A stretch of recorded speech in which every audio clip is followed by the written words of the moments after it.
So I see him and I'm like, oh, good grief. Like, I cannot believe my dad's doing this. And I remember I was like, oh my God, he's going to get it. And I go, oh my God, Ruben, come here, come here, come here. And then Ruben was like, what? And I go, I just seen my dad. Like, I just seen my dad kissing this lady. Like,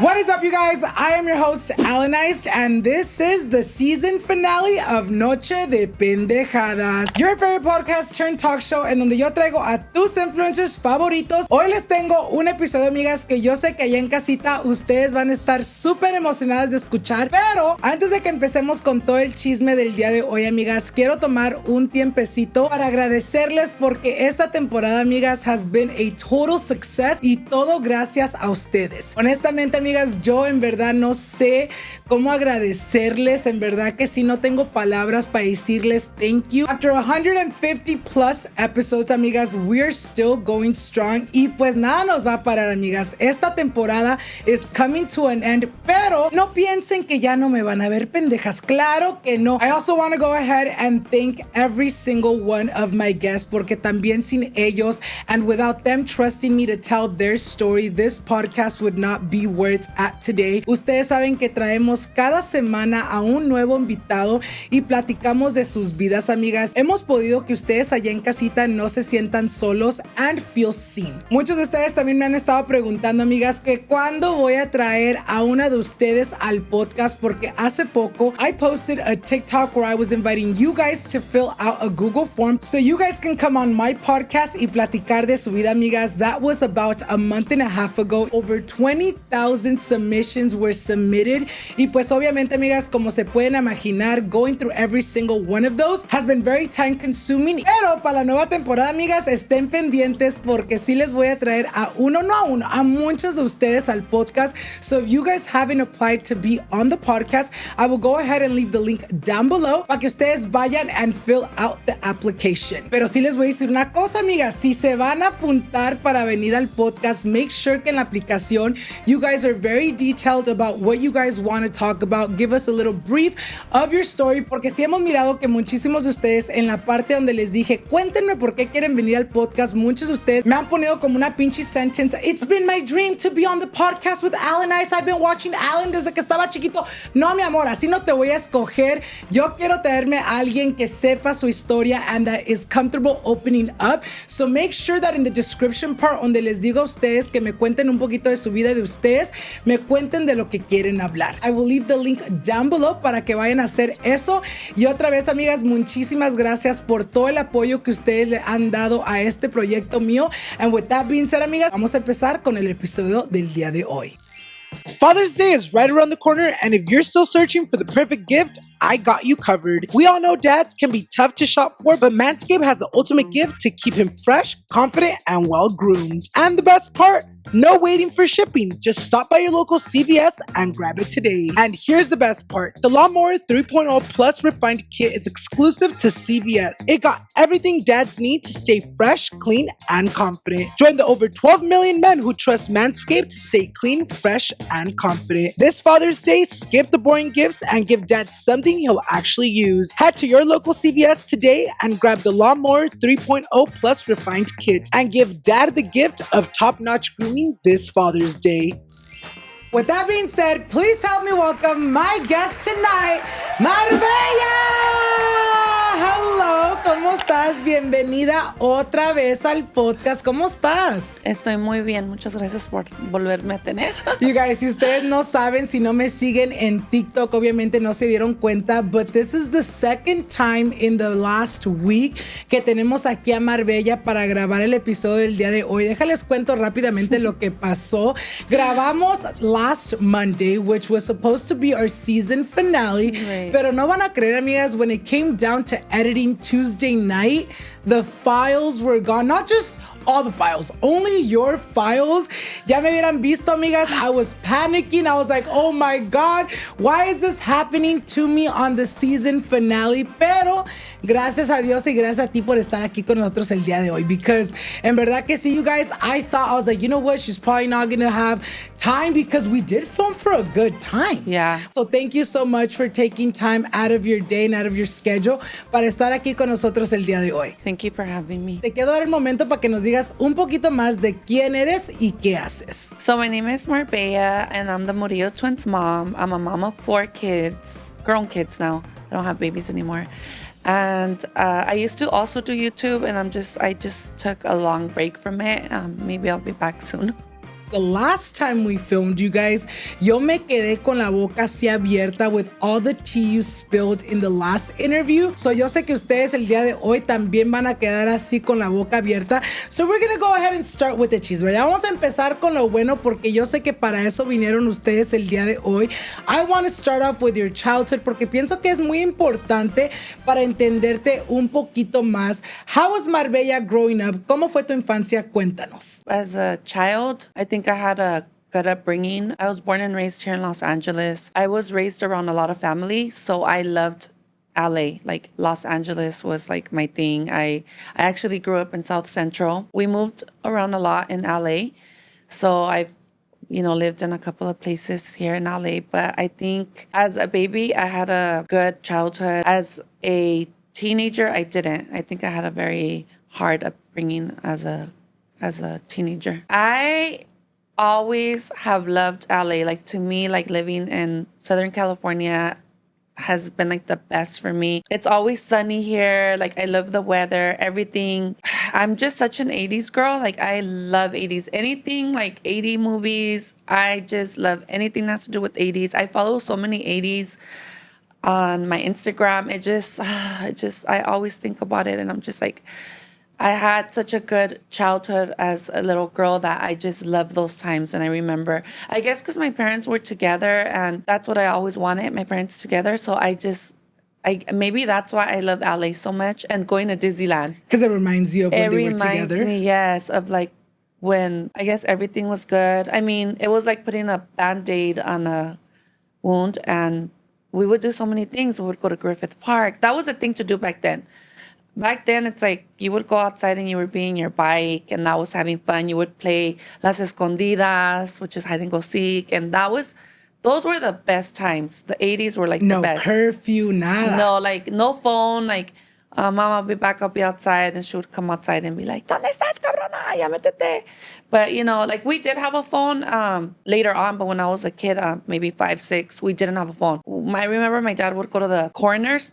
There was this liquor store. And I remember back then, you guys don't know about that, the youngsters. But it was like a phone you would put quarters in. And then you would call. And that's what we used to use back then. I think we didn't get a phone until I was like a teenager. We had a phone like for a bit and then we got rid of it. I don't know why. So when I was 15 years old, I moved to Fresno. Los Angeles is such a fast-paced life that when I moved to Fresno, it was so different. So I just never got used to it. So I always said, I'm going to move back one day. Like that was my dream. I'm going to move back. And then when I moved to Sacramento, I was just not happy. Once I separated from Gordo's dad, I said, I need to go back. I'm not happy.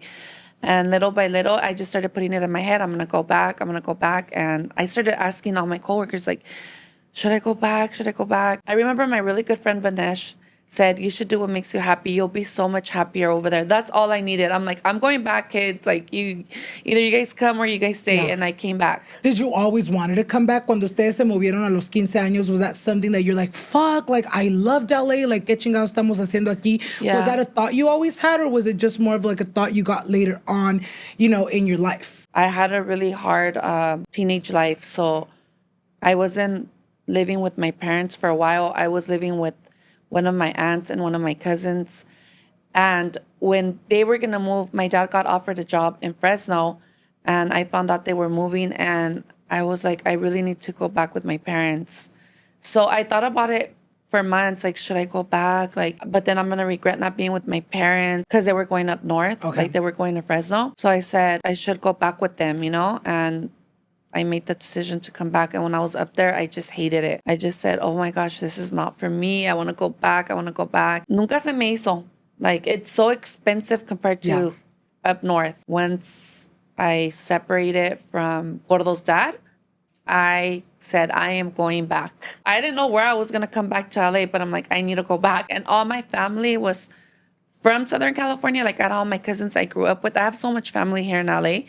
So I thought I need to go back. That's where my heart is. And it is like, I love LA. Like, I remember when I lived in Fresno and in Sac, it rains over there.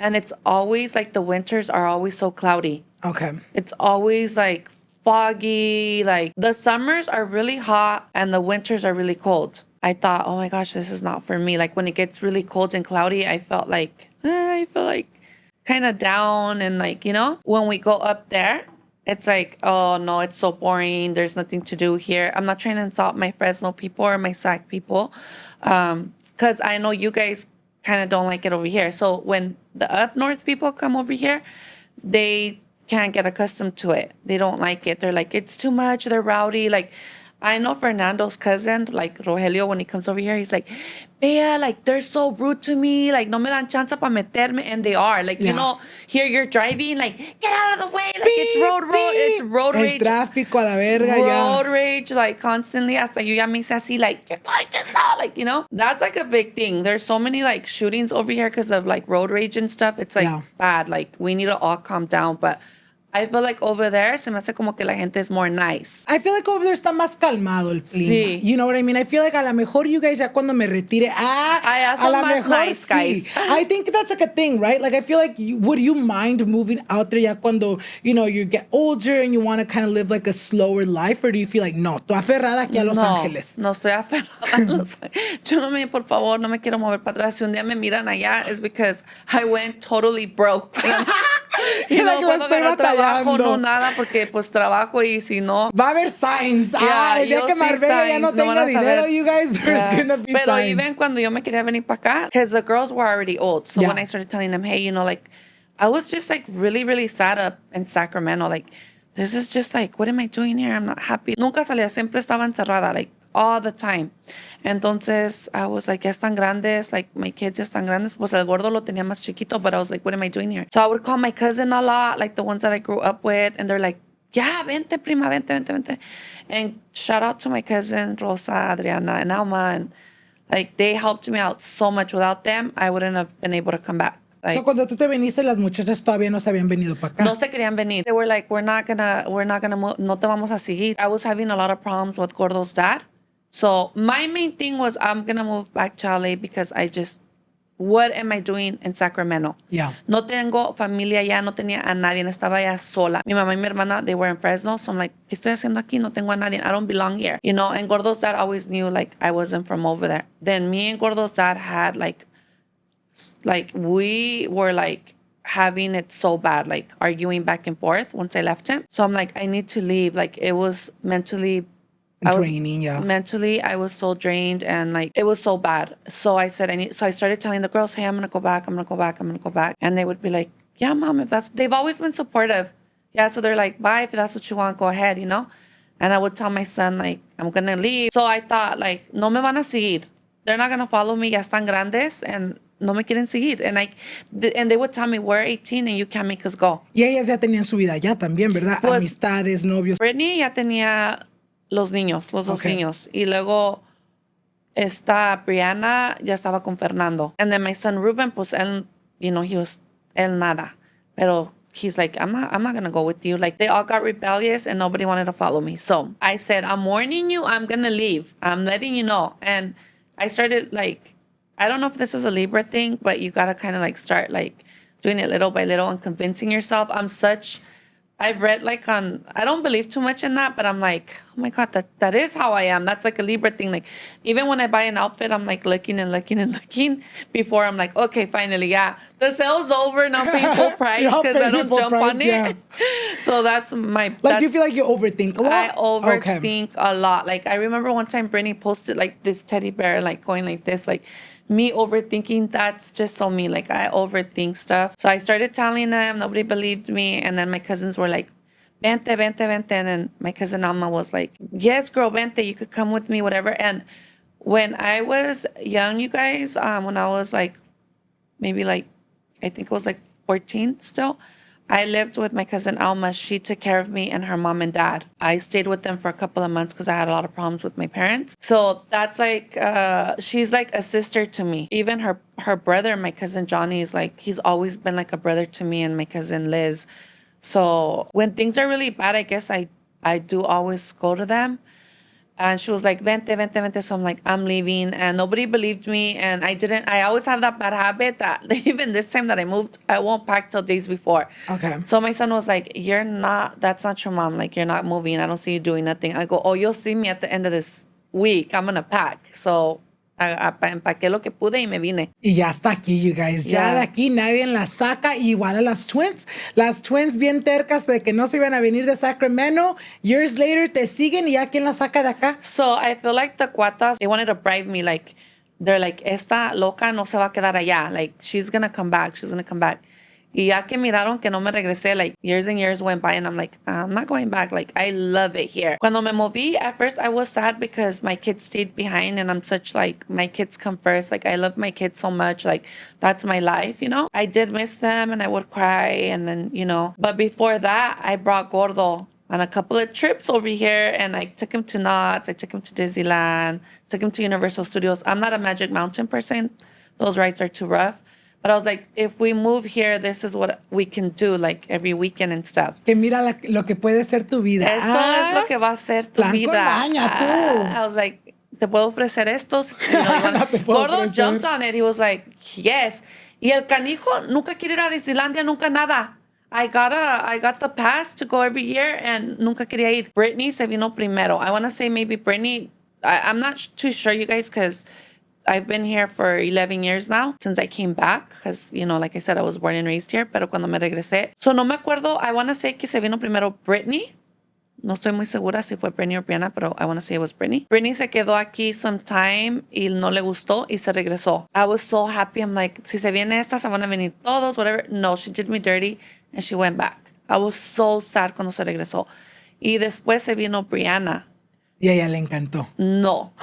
Yo quiero platicar un poquito más de la relación con tus padres. You know, cuéntanos un poquito de eso. Do you feel like you were more of a daddy's girl growing up or a mommy's girl? I definitely think I was a daddy's girl, for sure. 100%. Like, I got along with my dad so much. A lot of you guys that would follow my YouTube or follow the twins YouTube, my mom lives with me and I take care of my mom. I guess I'll talk about that later because my mom is disabled now, and I ended up taking care of my mom. But me and my mom had the worst relationship ever. Like, I could not stand my mom. I feel like my mom me hizo mi infancia de cuadritos. Like, I felt like she just, like, destroyed my childhood in so many ways. Like, her and my dad would argue and fight so much. It was so bad. Like, to the point where I probably need to go get therapy, but I'm, like, strong, and I'm just, you know, I already know what they're going to tell me, you know, so I'm like, maybe one day I'll do it. But my parents would fight a lot when I was little. Both of my parents had a really bad temper, but I feel like my mom was kind of like the violent one. So sacaba cazuelas, lo que pudiera, y se fregaba a mi papá. You know, I was a little girl, yo no sabía qué estaba pasando, and I would just see that, my dad getting beat up. So I would feel bad for my dad, like, oh, pobrecito, mi papá se lo están fregando. But deep down inside, I kind of knew why, because my dad, like, no venía a dormir. Okay. Or my dad would be out. Like, now that I'm older, I get my mom, but I feel like my mom would take it out on me. So my mom would be miserable with my dad, and I feel like she would take it out on me, or she would be mean to me. Like, would she ever, like, physically hit you too? oh, yeah, all the time. Like, it was so bad. Like, she would beat me. You know, like, when you're Hispanic, come on, like, maybe nowadays, or like your age group probably didn't. No, I feel like I still got the cinto piteado. Yeah. I got the cable. I got the chancla. I feel like now it's just like... Yeah. So, like, I feel like the twins, they don't like to, like, spank or none of that. They're like... Son más modernas. Son modernas, and they don't like to do that. To each their own. But I feel like, a mí me fregaban, like, with punches in my face. Like, me arrastraban por la casa. Like, my mom was just so miserable with my dad, and se desquitaba conmigo. And It was just like, I feel like, yo me sentía triste, like my mom hates me. Me metía unas friegas, pero feas, feas, feas, que me pegaba bien feo en la cara. She would punch me. I remember one time, she's like, ven a ayudarme a hacer, I think it was like camarones, and I used to hate seafood, you guys. Like, this is probably why I don't like seafood. I do like seafood, como camarones and like crab legs and stuff like that, but I don't like fish. I don't eat fish. And I remember this time me dijo, I'm never gonna I don't know por qué se me grabó tanto. Por la frega que casi me mató. Pero me dijo, ven a ayudarme, and I was on the phone. And it was like a minute or two, y no fui. Oh my God, vino y me agarró de las greñas, and she punched me in the face, like, pa, pa, pa, pa, pa. Y me arrastró por toda la casa. Y yo sé, like, antes, I would just think my mom was evil y me corría. Lárgate a la chingada, si no te gusta, si no vas a hacer lo que yo te diga, lárgate. Y pues yo lo tomaba como she kicked me out, y pues I would run away. I was like a runaway all the time.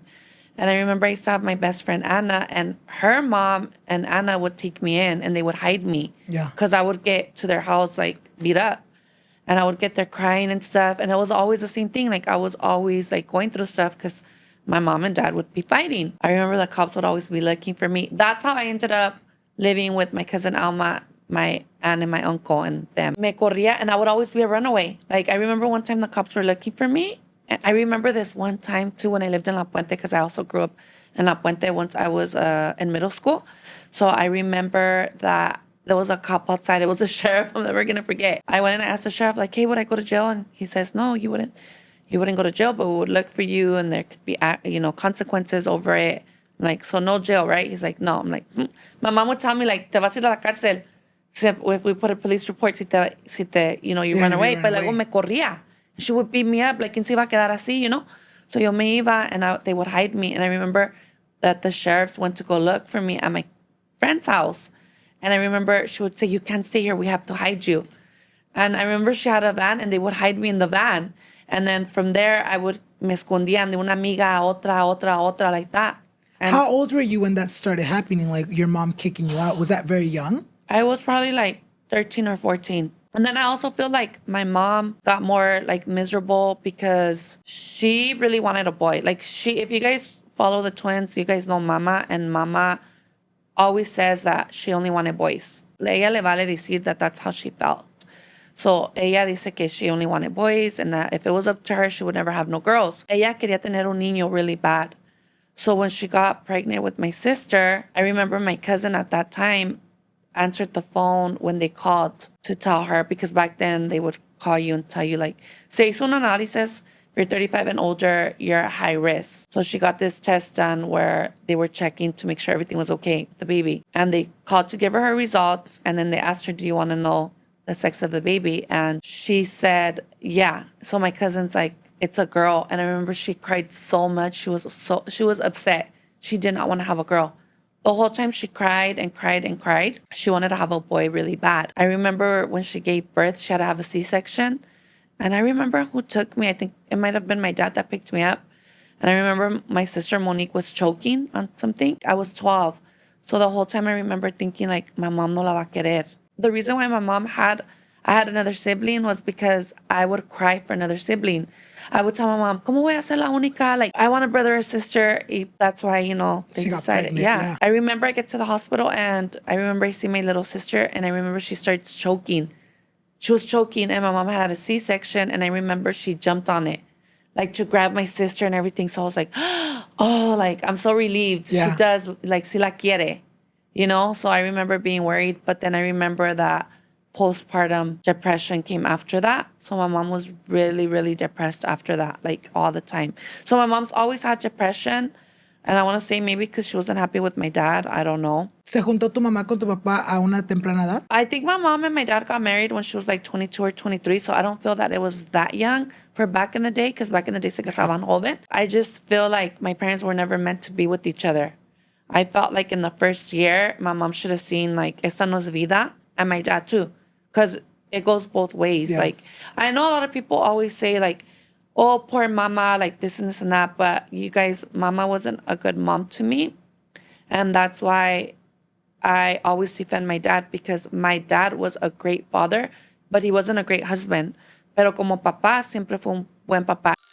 Father's Day is right around the corner, and if you're still searching for the perfect gift, I got you covered. We all know dads can be tough to shop for, but Manscaped has the ultimate gift to keep him fresh, confident, and well groomed. And the best part, no waiting for shipping. Just stop by your local CVS and grab it today. And here's the best part, the Lawn Mower 3.0 Plus Refined Kit is exclusive to CVS. It got everything dads need to stay fresh, clean, and confident. Join the over 12 million men who trust Manscaped to stay clean, fresh, and confident. The Lawn Mower 3.0 Plus is waterproof for wet or dry use, and cleanup is easy. Just rinse under running water. The built-in LED spotlight helps dad tackle hard-to-reach areas with precision, eliminating missed spots. It also comes with 2 adjustable combs, 2mm to a 12mm, that lets you personalize his trim, whether dad prefers a close shave or a bit of a stubble. I love Manscaped, and I personally use the Crop Reviver, that is a refreshing on-the-go toner spray that keeps me cool and confident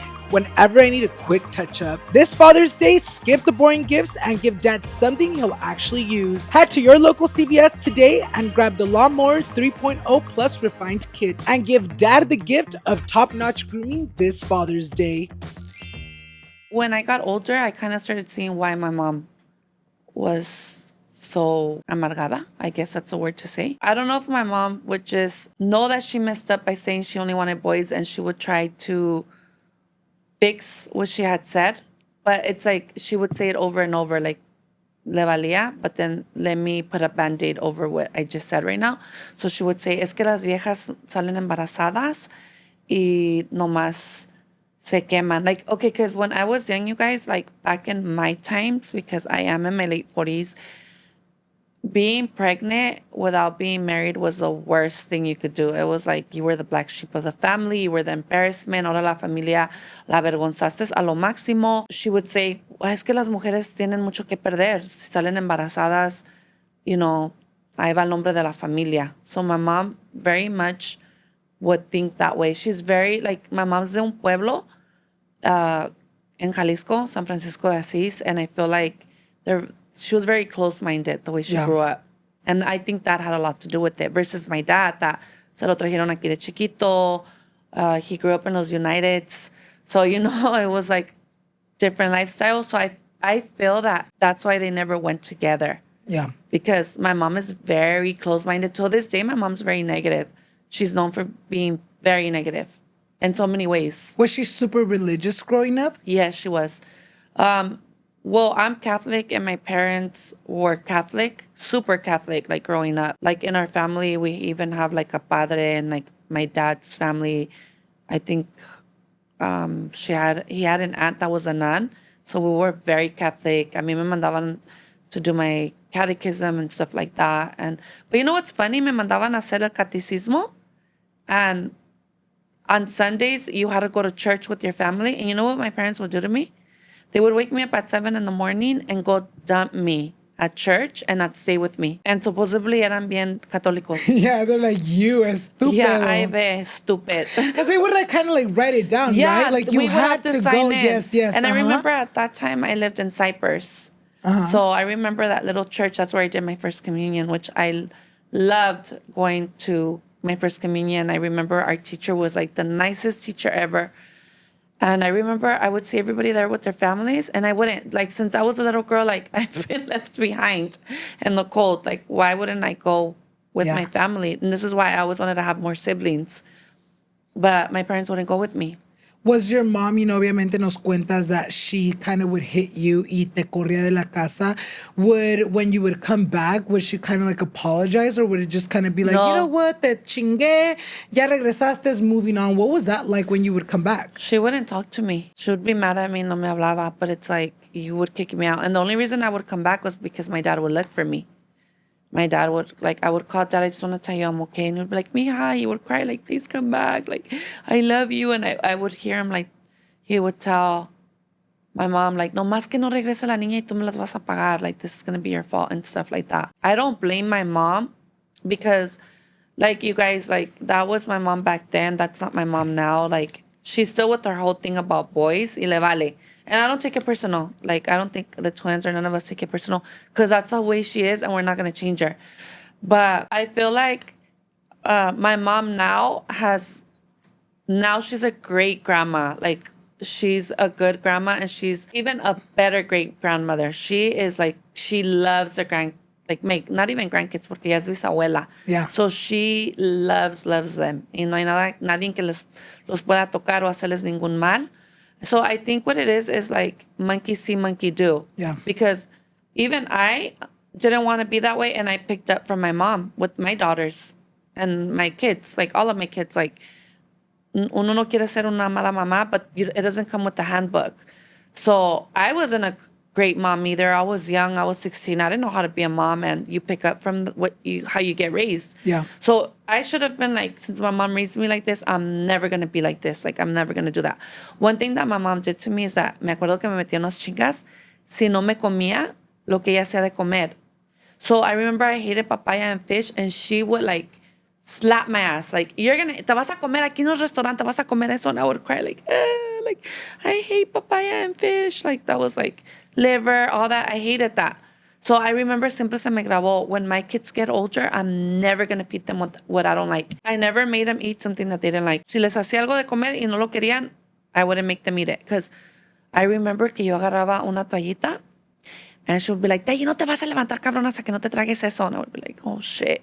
I would be there for a whole hour. And I remember I started getting smart. I would get a toallita, and I would, like, throw the, like, meat, the liver, el pescado, and I would, like, crumble it up y lo echaba atrás del refrigerador. I remember that one time I was in my room, and she goes, ay, qué feo huele, Rafael, qué feo, qué feo. Ayúdame, no hallo dónde, ayúdame a mover el refrigerador. And I go, me va a meter una santa chinga que así me va a ir. So I pretended to be asleep. I was like, I'm going to pretend to be asleep. Y que mueve el refrigerador. She goes, de aquí viene. Apesta esta hija de la chingada. Ha estado tirando toda la comida aquí. Tu colección allá atrás del refri. It's funny, you guys, that when I was a little girl, I hated food and meat. I especially hated meat. And now, why can't I not like food now? ¿Y qué te hizo en ese momento? ¿Te chingó? She goes, no me la voy a chingar a la cabrona porque está dormida. Qué raro que nunca se duerme. Lo que la salvó. But when I was that little, she wasn't really mean to me like that. She was good and affectionate to me. As I started getting older, like, more towards, like, I feel like it was more when she got pregnant from my sister. Yeah. I feel like that just dropped her. And, like, it made her really miserable. And then todo lo de mi papá, like, like, her and my dad not getting along, my dad being a cheater. And, like I said, I understand now as a woman, my dad has not been a good husband, but he was a good father. Yeah. So I can't take that away from him, And at the end of the day, sometimes, like, on YouTube, or people will write me like, you have to be there for your mom more than your dad. Like, F your dad. Like, no, you guys, I have to be there for both of them, because at the end of the day, those are both my parents. Yeah. And el día de mañana que Dios me recoja, yo no le quiero dar eso a Dios. Like, oh, pues yo escogí a mi mamá y no a mi papá. Like he failed your mom, not you. Not me. Yeah. So I try to be there for both of them, and I try to take care of both of them as much as I can. Nos platicas un poquito de, growing up, you always saw your mom, being very violent with your dad. Obviamente ahora ya en día ya sabes que actuaba así porque tu papá andaba, poniéndole los cuernos, se iba, no regresaba. Growing up, ¿te acuerdas como la primera vez donde tú dijiste, no mames, yo no sabía, or I didn't know how bad my mom had it? Was there ever a moment where you were like, damn, my dad's cheating? I feel like I would hear my mom, like, en pláticas, like, as I didn't grow up in a lifestyle or in a household where my mom hablaba escondidas. Like, okay. My mom has always been very open, and I feel like I said, monkey see, monkey do. I've been the same way. I remember, like, my dad se desaparecía. He would lie and say, like, oh, I was in jail and all this and that, y eran puras mentiras. So then I started picking up on it, like, wow, my dad's a liar. Like, but then I couldn't help feeling sorry for my dad, because you know what my dad would do? I remember when we lived in South Central LA, we lived in apartments, and we lived, like, off of Vermont. Nunca se me va a olvidar eso. Like, a la vez, I had such a good childhood, because whatever I could get off of my parents being together, to me, that was, like, lo mejor. So I remember que siempre llegaba mi papá con a treat. Y iba a la tienda. Mi papá, una cosa de mi papá que siempre, he would get this from my abuelito, tenía que comer leche con pan. Like, that was his thing at night. tenía que tomar leche con pan. So, él iba a la panadería or whatever y siempre me llegaba con un dulce. Chicles, una paletita, lo que fuera, chocolate. Like, that was my dad. And I feel like I do that with the kids too, because, you know, monkey see, monkey do. I get that from doing that from my dad, because I remember that would make me happy. Feel good, yeah. Yeah, You're so like, I'm he thought about me. yeah, Yeah. like, oh, and pues mi mamá nunca hacía nada de eso. So like Brittany says, my dad was getting all the brownie points. Those are like my best memories, like, of me with my parents. I remember one time my parents got into this big old fight because no había llegado a dormir. Y mi mamá agarró, habíamos ido a Tijuana y agarró un cenicero of marble. And it was like kind of like not like a duck, but like a swan? It was a swan. Okay. It was a swan, and it was like blue with white, like the color of this, así bien bonito. Y se lo agarró y se lo aventó a mi papá y le quebró el dedo. ¿Por qué? ¿Porque lo cachó en algo? Porque no había llegado a dormir. Entonces se lo aventó a mi papá y como que le quebró el dedo. And mi papá was like, ay, me quebraste el dedo. And we had a rocola back then, like this big, like the size of this. Y lo prendió a todo lo que dio. Y nos fuimos todo el día. Y llegamos y la rocola todavía a todo lo que da. Because my dad would knock out. I guess que llegaba borracho. You know, back in the day, that was like... his thing. Yeah. Entonces me empecé a grabar de eso, like, okay, my dad's like a cheater. But I knew, like, I guess I did know that my dad was a cheater, but I still loved my dad because my dad was always a good dad. So I accepted the way my dad was. And I remember, like, every other week, we were moving to Mexico. Like, nos vamos a ir a Mexico. Because my dad would cheat and then se reconciliaban. But then as I got older, to answer your question, or did I ever know if my dad was cheating, all that stayed in my mind. And so I remember when I was pregnant with my son Ruben, I lived in Fresno. I must have been like, I was 17, I think. 17, yeah. I got pregnant with my son when I was 17. I remember I was pregnant with him, and I remember my mom knew something fishy was going on, and she tells me, right? Because by then I moved back with my parents. And I remember my mom tells me something fishy about my dad. And I'm like, well, mom, ¿cómo no te vas a dar cuenta? Like, you should know, right? So I go, okay, yo te voy a ayudar. Back then, you guys, it was a pager. So I go, my dad's dead asleep, se metió un perro, un Dalmatian. We lived in Fresno, and we had the door open because it was hot. Y estaba como refrescando. So I remember que se metió un Dalmatian. Esos perros son bien juguetones. But I didn't know that back then. Now I'm so knowledgeable when it comes to dogs. Back then I wasn't. So I was scared. I'm pregnant. I jump on top of the table and I'm like, Dad. Me and my mom are like yelling, Dad. Y Papa nunca se levantó. My dad never woke up. Bien borracho. And I remember que pues no se levantó, and I told my mom. So ya viene el owner. Sorry, I got a Dalmatian. And whatever. Yeah, that's fine, whatever. And I told my mom, mi papá no se levantó. Pa nada. This is our time to go get his pager. Yeah. You're like, hoy le vamos a encontrar algo. Hoy te sales de dudas, I'm mamá. like, Mom, te voy a ayudar. ¿Cómo no te vas a dar cuenta? She's like, pues no. I'm like, ahora te voy a ayudar. So I go and I grab my dad's pager and I go through his numbers and I start calling. Y que le encuentro una vieja. Y que le hablo a la vieja and she's like, you know, spoke Spanish and stuff. Y que le digo, pues yo soy la hija de ella, que usted no sabe que mi papá está casado, like, and she tried to play it off, like, no, pues yo no sabía. I'm like, pues fíjese que sí, mi papá está casado. Hago, y tenga vergüenza y aléjese de mi papá. And it's not, y mi mamá, con su cara, like, all sad and stuff. Mi mamá se fregó a mi papá. Le aventó ollas y todo. And I'm like, dude, I've had it with my mom. I can't take this mental abuse anymore. Y se enojaba con él y a mí me iba mal. Like, she goes, y yo Mom, ya, apláquense, por favor, ya. Tú cállate, cabrón, hija de la chingada, siempre lo defiendes a él. And it's like, I'm not defending him or you. I just don't want to be caught in the middle of it no more. Like, I'm so drained. It was like, puro mental abuse there, you know? Would you say that it was like almost an everyday thing, or whenever they would together, they would fight? It was like they would fight and they would go months without talking. And when it would get bad, it would get really, really bad. Okay. Like, my dad never hit my mom that I was aware of. Yo nunca miré eso. I would see my mom.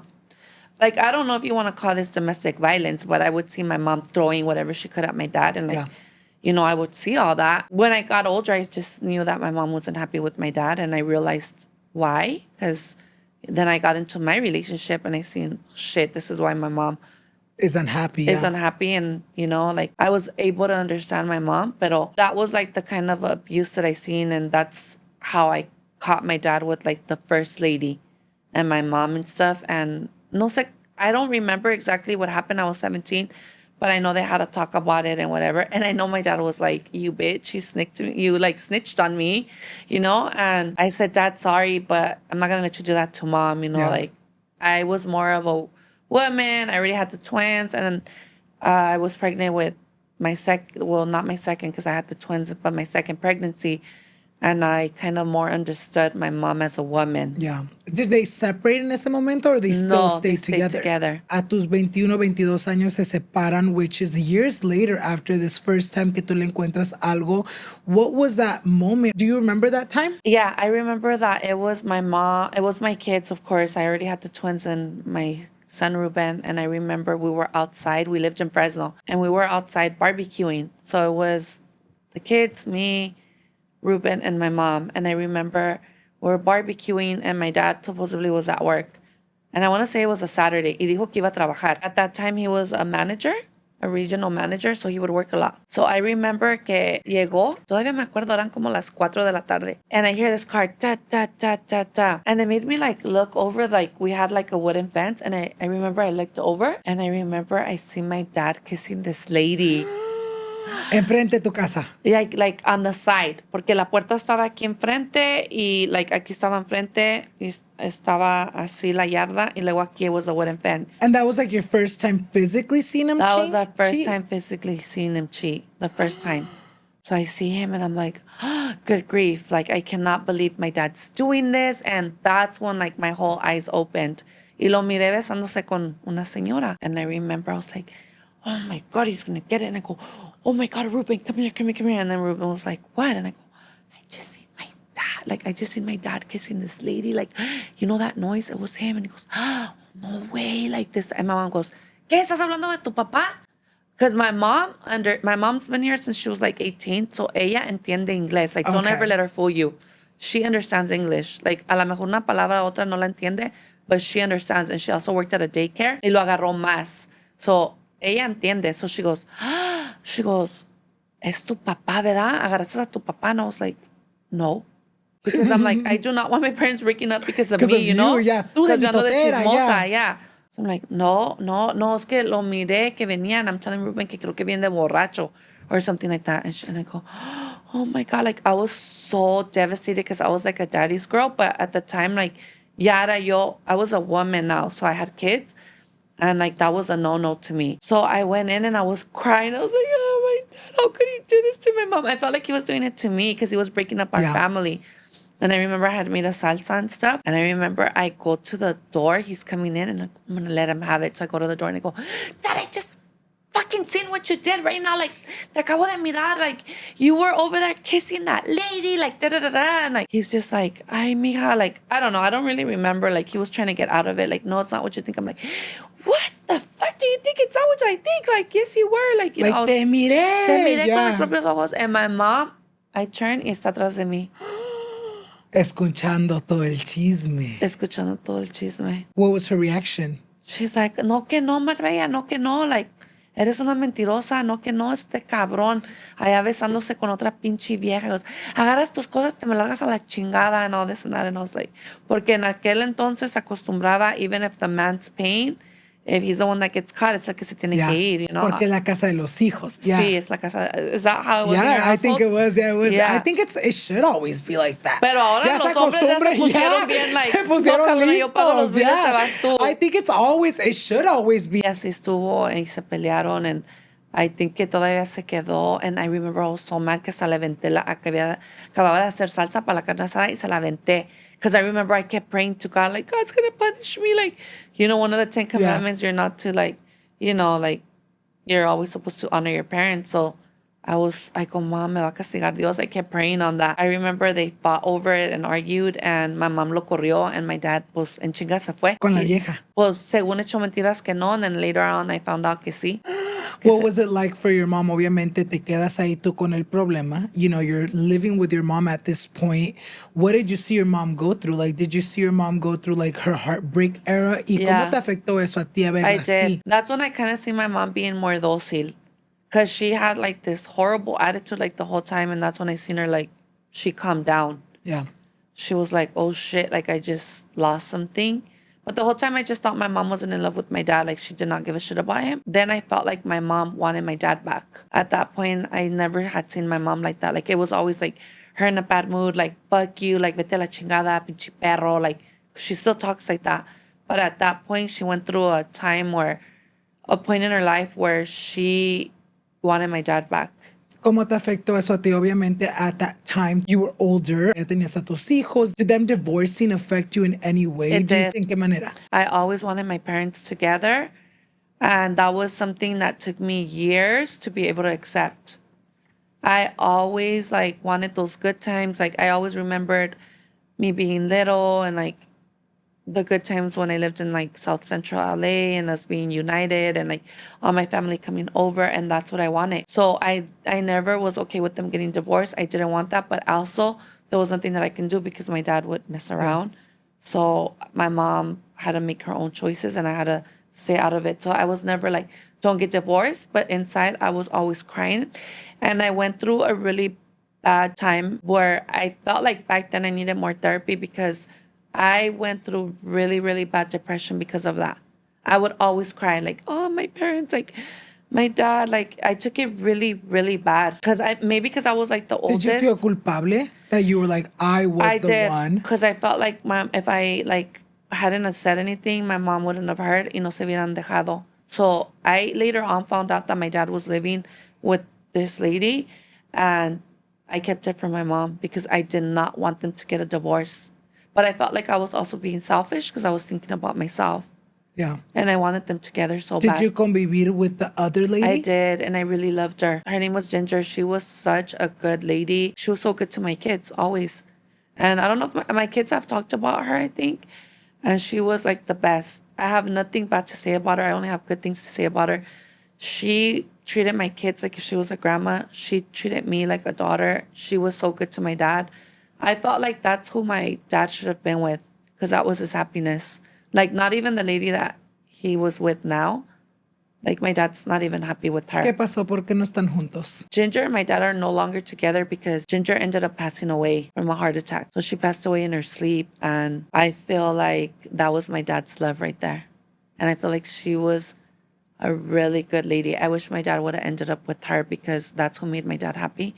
And she was so good to all of us. And she died so young. I think they were in their early 50s when she passed away, or late, maybe like 49 or around there. Gordo, my son, was 2 weeks old. And I remember she was a respiratory nurse. And I remember her daughter, Stephanie, and I were due at the same times. Maybe I went into labor first and then Stephanie, or the other way around. But I remember I had just called her and I just said, hey, Ginger, like, Gordo keeps throwing up. He keeps like foaming and throwing up. And she said, oh, he has acid reflux. It's normal. Like a lot of babies will get this. She was telling me what to do. And we talked for maybe like 15, 20 minutes. And I go, okay, thank you. Like, love you. And I hung up on her. And my dad calls me like exactly maybe like an hour later. And he's like, Marby, like, because at home, everybody calls me Marby. So he's like, Mija, like, he was devastated. He's like, Marby, like, Ginger just died right now. Like, da-da-da. He couldn't even talk. And I'm like, I thought I was being pranked. And I said, what? I said, no, there's no way. Porque tú habías hablado con ella hace poco, because I just spoke to her. So I go, yeah, right. And he goes, yeah, no. He starts crying. He's like, she passed away right now. I'm like, how? He goes, I don't know. The ambulance came and got her.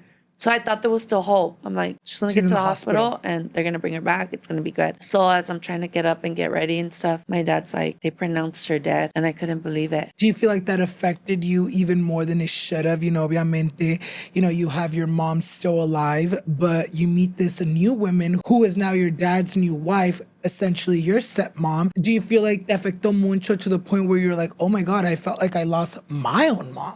I did because I felt like she was like that loving mom that I never had. Like she was so good to me. Like that's what I've always wanted in a mom, and it was her. So I do feel like it affected me, and I cried, and we were all so sad, even the girls, my son, everybody was sad when she passed away. Nos cuentas un poquito that you would kind of, go behind your mom's back and hang out with her and your dad. Was there ever a moment where your mom found out that you were having a relationship with her? My mom found out that I was having a relationship with her. I don't know, somebody told her. And I would lie. I would say no because I didn't want to hurt her. But it was just impossible because my sister would go over there and I had to keep an eye on my sister because I didn't know how she was at first. I kind of had to see what was going on. But there was also a lot of fights in between. When my dad and her moved in together and all this drama, her kids would call me and start stuff. And then it was like back and forth stuff. Like, fuck you, bitch. And, well, fuck you too. And they would defend their dad and I would defend my dad. Yeah. And it was like this back and forth stuff. Like, we just hated each other. I thought I would never be okay with her. And I would call her and I would tell her stuff. It was like, you know, you're this, you're that, what you did. But then eventually I got to know her and I loved her. Yeah. So you're so sweet. Yeah. So I was like, I didn't want to tell my mom that because I didn't want to hurt her because I have to be loyal to my mom. But it was just so hard because my sister would go over there and what would I do? And then eventually my daughters started going over there and they loved it and I couldn't keep them away.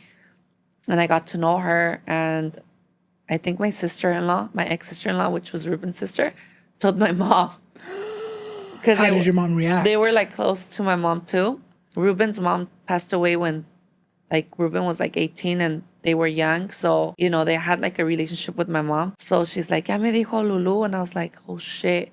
So I couldn't keep it from her no more. And I told her, and she, you know, the whole time I would make it seem like my dad wasn't living with her because I wanted them, because my dad would make it seem like he was going to get back with her. So I wanted my family back. I think that's why I would hold on to my relationship so bad too, because I didn't get that. So I wanted that, you know, like that's the old school way. Like your parents are together and, you know, like. You wanted to make it work because your parents didn't work. Yeah. And I wanted that so bad and it just didn't work out. How did your mom react cuando supo que tú tenías toda una relación con la señora? She went off on me. She hated me. She's like, eres una hija de la chingada, eres una cabrona. It's like, okay, here we go again. Bad relationship all over, you know?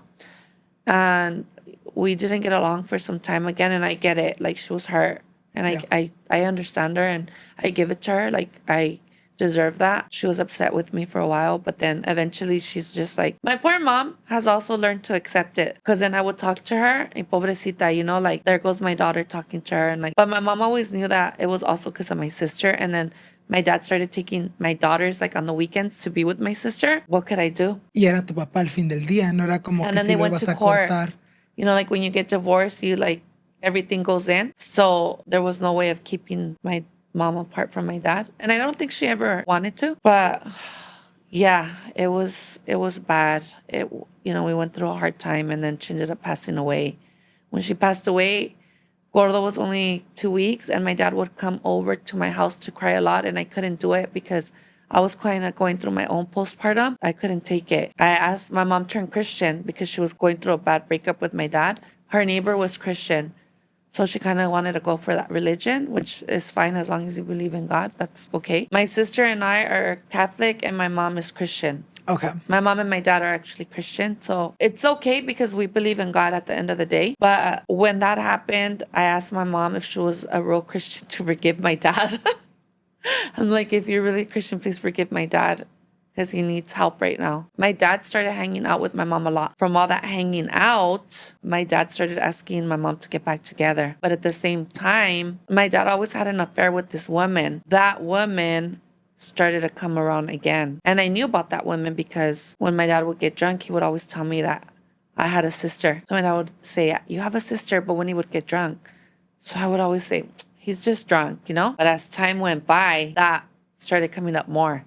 Like, you have a sister. And then I would ask, do I really have a sister? Yes, you do. You might have others out there. So I would think he was playing around. But that would come out more often. Like, you have a sister, you have a sister. And then when he was with Ginger, one time, we went to the one that used to be his amante. ¿To visitarla? To visitarla. I remember that señora, the amante, she sent my dad the daughter que tuvo. So then later on, my dad is like, yeah, you do have a sister and I want you to meet her. And I think she wanted to get rid of her y se la mandó a mi papá. Was that awkward for you, obviamente, el de que, oh, yo pensaba que era broma y ahora te presentan una niña y es tu hermana? Was that like... I was actually happy, like, oh my God, like, because it was only two of us and I always wanted a big family. Like, I always wish I had more siblings. So I always knew I wanted to have a lot of kids. Like, Did you guys get along or no? Yeah, we did at first. When she came, she was like 14. I'm like 4 or 5 years older than her, maybe. Yeah, I was really happy about it. And Ginger took her in and everything was good. And one time we went to go visit her once. And that's how I met her. So anyways, Ginger passes away and my dad and my mom become friends. And my dad starts telling my mom, let's get back together. But at the same time, my dad was telling La Amante from when I was a little girl, let's get back together. I guess my dad and her were like dating when they were like, I think in high school or in their younger years. And they broke up. And después a los años, my dad met my mom and then they married. And they ended up from Carpinteria, they ended up moving to Los Angeles. And my grandparents lived in Carpinteria, so my dad would go back there to visit them, and that's where she lived. Y ahí se la encontraba. Y ahí se la echaba. You're like, no, nomás era un encuentro. Hacían todo. Era más que eso. So Obvio. I'm like, obvio, si tienes una hermana. Yeah, and now that I think about it, I'm like, pobrecita de mi mamá, todo lo que tuvo que aguantar. Mi papá no llegaba 2, 3 días, no se la llevaba. Pero uno bien menso ahora los tiempos han cambiado. Yeah. Pero hasta en mis tiempos yo era bien mensa. Pasaban un montón de cosas.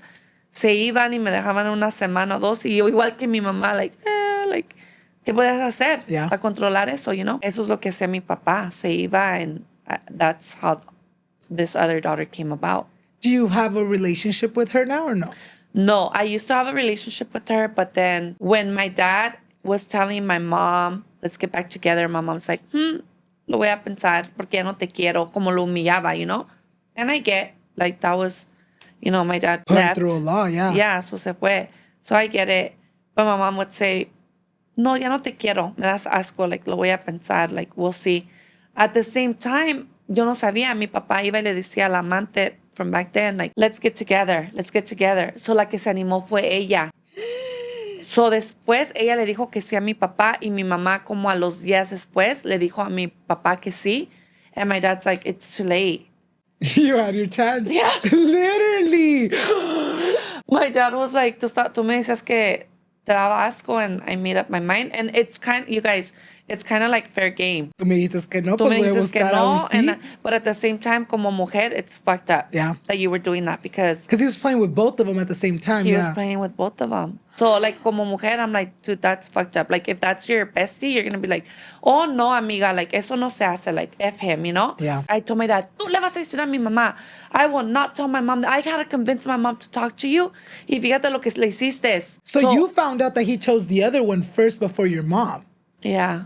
So my dad creo que no le decía, and I had to tell my mom because I felt bad for her. And I'm like, I'm not going to put her through what Ginger que no le dije. I'm like, I'm not doing that no more. That didn't work. So, you know what, Mom? This is what my dad did. And I was like, hijo de su chingada madre. Like, you know, Mama, like, she's like the worst. So she goes after him. Y se la mienta. And that's why she hates him even more. Because she was like, I was giving you a chance y me sales con esto. Pero es que también ella no se decidía. Like, ay, lo quería humillar. Like, pero como mujer todo se vale, you know? Yeah. Like, so, you know, as I got older, I understood so much from my mom.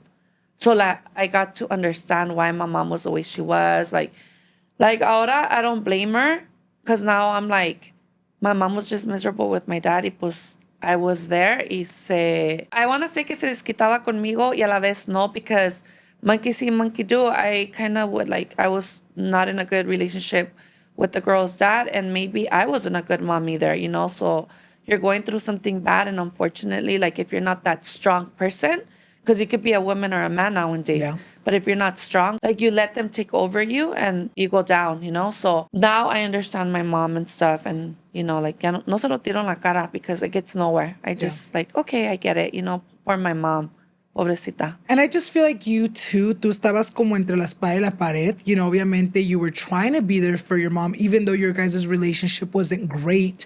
But then you were also like, oh my God, my dad's fucking up. But this is my dad who's always been a great dad. Yes. Like, ¿qué hago? Estás entre qué hago y qué no hago. So I'm sure it was like a very confusing time for you. Obviamente la relación con mama is so different now.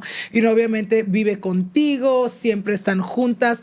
Where do you feel like your guys' relationship started shifting? Was there like a moment or something that happened to where you're like, you know what, like, al fin del día es mi mamá, ella es así, she's gone through a lot, me tengo que comprar? I feel like, oh, you guys, mi mamá siempre ha sido una mujer dura. When people come and they're like, hey, you're fucking ugly, you're this, you're that, your family, like, fuck you guys. I'm like, girl, there's nothing you can do that'll take me down. My mom is like my worst critic. Like my mom would be like, I remember this one time I had just had Gordo, and he was probably like a year old. And I wasn't with Gordo's dad at the time. And I remember I was talking to this correctional officer because I used to work at Fresno Community Hospital. And I remember my mom is so freaking mean. My mom was like, se dio cuenta that I was talking to him. And my mom was like, ¿estás hablando con un policía? She's like, él no te va a querer en serio. ¿Quién va a querer una vieja con 4 hijos? Lo único que quiere es acostarse contigo. Te mira, like, no, él no te quiere. Él no, ¿quién va a querer una vieja con hijos? And I remember I was like... And I would tell my sister, because my sister was in high school, and my sister was always like, you know, like, nos apoyábamos, yo y mi sister. My mom pa todo, like, eres una pinche puta, eres una, like, that was like her main vocabulary right there. That word, like, puta, puta, pa todo, puta, puta. I remember one time, I was living in Sacramento already, ya me había dejado el papá del gordo, and I remember my sister called me crying, and she says, Marbella, like, my mom, I just got in a fight with her, and she said that you and I were putas, and I was like, I'm so used to this, like, girl. You're like, que se aprenda esta palabra. Yeah, like, que esta ya la usó de más. I'm like, she can't bring me down no more, get used to it. And I go, ugh, put my mom on the phone, and I was like, Mom, ¿por qué le estás diciendo a Monique que es una puta? And she's like, porque, que ¿sabe qué? Que me trajo un muchacho, like, esto y lo otro, like, a mí no me va a traer güeyes a la casa, like, sí, pinches putas, las dos quieren andar de putas. And I'm like... For my mom, everything. I remember Gordo was a couple of months old and I had gone out with my friends. And I remember my sister decided to babysit. She's like, yeah, I'll babysit. Go, you need a break. And I went out and I remember my mom called me and she goes, ¿sabes qué, hija de tu puta madre? Vale más que llegues a la pinche casa ahorita, pinche puta. Porque tú quisiste tener este niño y quieres andar allá puteando. Pero fíjate que no, cabrona. And I go, Mom, tú no me lo estás cuidando. Me lo está cuidando Monique. And she goes, a mí me vale madres. Ella está en mi casa.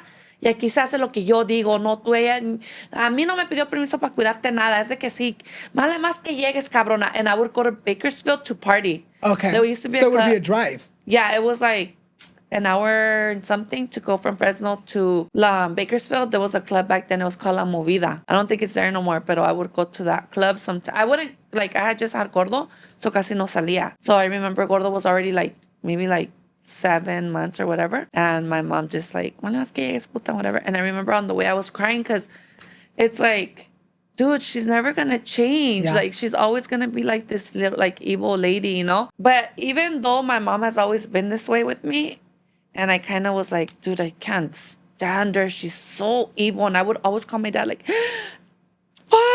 my mom, she's just like, she's so evil. And my dad would be like, yeah, mija, I don't know what I was thinking when I gave you that mom, you know? I would always cry to my dad that my mom was like this.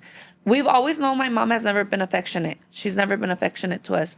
So my dad would always, that was his number one complaint, like, your mom has never been affectionate. This is why no hicimos vida, because era bien seca. So I remember me vine para Los Angeles, and yo siempre, even though I would always check up on my mom, like, even though she was, you know, like those relationships que te tratan mal and you're like, I want you like more. Like the trauma bond. Yeah. Like, Aunque me miren que me eche un trago, lo que sea, yo creo en Dios. Yo soy, I'm not even like religious. I just have my own bond with God, and yo siempre hablo con Dios. No tienes que saber de los mandamientos para saber lo que está bien y lo que está mal. Yo sé que even though she treats me like this, Dios me va a castigar si no, like, I'm not like checking up on her. Mamá. Yeah. She's still my mom at the end of the day. And like, I've always checked up on her. Like, hey, mom, ¿cómo estás? We've had good times and bad times. When I got pregnant with Gordo, that was another thing. Pinche puta, like, otra vez, cabrona. Like, she didn't want me to have Gordo and like, you know, all that. Like, the whole family knows about that. Like, ¿qué va a decir la familia? Qué vergüenza. Like, I was the black sheep of the family. So, cuando yo me vine para Los Ángeles, I would still check up on my mom and stuff. So, un día me dice, oh, voy a ir para Jalisco, you know. Me puedes llevar al aeropuerto, voy a llegar con tu tío. And I was like, pues podía llegar conmigo, pero quiso llegar con mi tío que quiso mirar a mis tíos. And they live in East LA. So, I said, okay, actually in Boyle Heights. So, I go, okay, I'll go pick you up. So, that night, I went to go see my mom. I go that Friday, and I see my mom, and she's all bruised up. And I'm like, what the heck happened? So I'm like, Ma, ¿qué te pasó? And she's like, sabe, me caí en el baño, this, that. And she's making no sense. And I was like, and Gordo was little back then. He was like 8 or 9. I'm like, Gordo, do you see mama? Like, she's not making no sense. Da, da, da. Pues estaba chiquito, no sabía. And she was like really quiet. I see her like a changed woman. She's not acting normal. So I'm like, dude, she's acting weird. So the next day I go back and I pick her up. Y sigue igual. o peor. So I remember that night I told Gordo, I'm worried about mama. Like, she's acting so weird and different. Like, and then Gordo was like, yeah, I guess a little, like, da-da-da-da. So I go take her to the airport. I park, I get off, and I tell this lady, oiga, ¿me la puede cuidar? Like, me la lleva? Porque iba bien desorientada. Like, she did not know what she was talking about. And then I didn't hear from her for like a whole month. And I would call her, no me contestaba, and they would be like, she's not there, nothing. So finally, like a month later, my uncle calls me. He's like, mija, te quiero... It was my aunt Concha. I love my tia Concha. She's like, mija, te quiero decir lo que está pasando con tu mamá. Le dieron strokes, embolias. Y I would see her in the picture y tenía la boca chueca. So I'm like, oh my God. Like, I started putting two and two together. She was, no, si miraste esa foto, tiene la boca chueca, es por eso. So she was getting therapy y no me querían decir. Like, I can't believe my family was so ignorant to not tell me. Like, that's not the way it works with me. Like, ¿qué tal si le hubiera pasado algo mayor a mi mamá y no me dicen? So I should have been the first one to know, or not the first one, but we should have been contacted about what happened, you know? So no nos quisieron decir que because they didn't want to stress us out. So I was so upset at my family. And she got therapy up there for like 2 months. And finally they send her back. And I go for her and my aunt to the airport. And she comes out in a wheelchair and she couldn't walk. Her mouth was crooked. I didn't know what to do with her. I remember I worked for a durable medical equipment supplier, a DME company. And that's what they do. It's for people, for you guys that don't know, that's for people that are like disabled, people that can't walk, wheelchairs, beds, you know, shower chairs. That's what we do. I remember I asked for a couple of days off. Well, I thought it was going to be 1 day. And that job was like the best. Shout out to my ex-manager. I love her so much. She was like the best. Her name was Jeanette. She was like the best for everything. She was so good to me. I will never have a job like that again. But I took her to the hospital and they told me that she had several strokes. So le dieron, como que le dio un stroke y cuando se le subió al avión le dieron más. So cuando se bajó, that's why she was semi-stable y se subió al avión y se bajó peor. So quedó como vegetal or what? No, nomás no podía, like, estaba, I think it was, I don't remember if it was the right or the left, but she couldn't move that. The doctor told me, I think when you write with the right or whatever, your brain works with that left. So if you're a lefty, it goes to the right. She was like bad. And I couldn't get the help. I didn't know the resources on getting the help that I needed. I didn't get in-home support services. I didn't get nothing.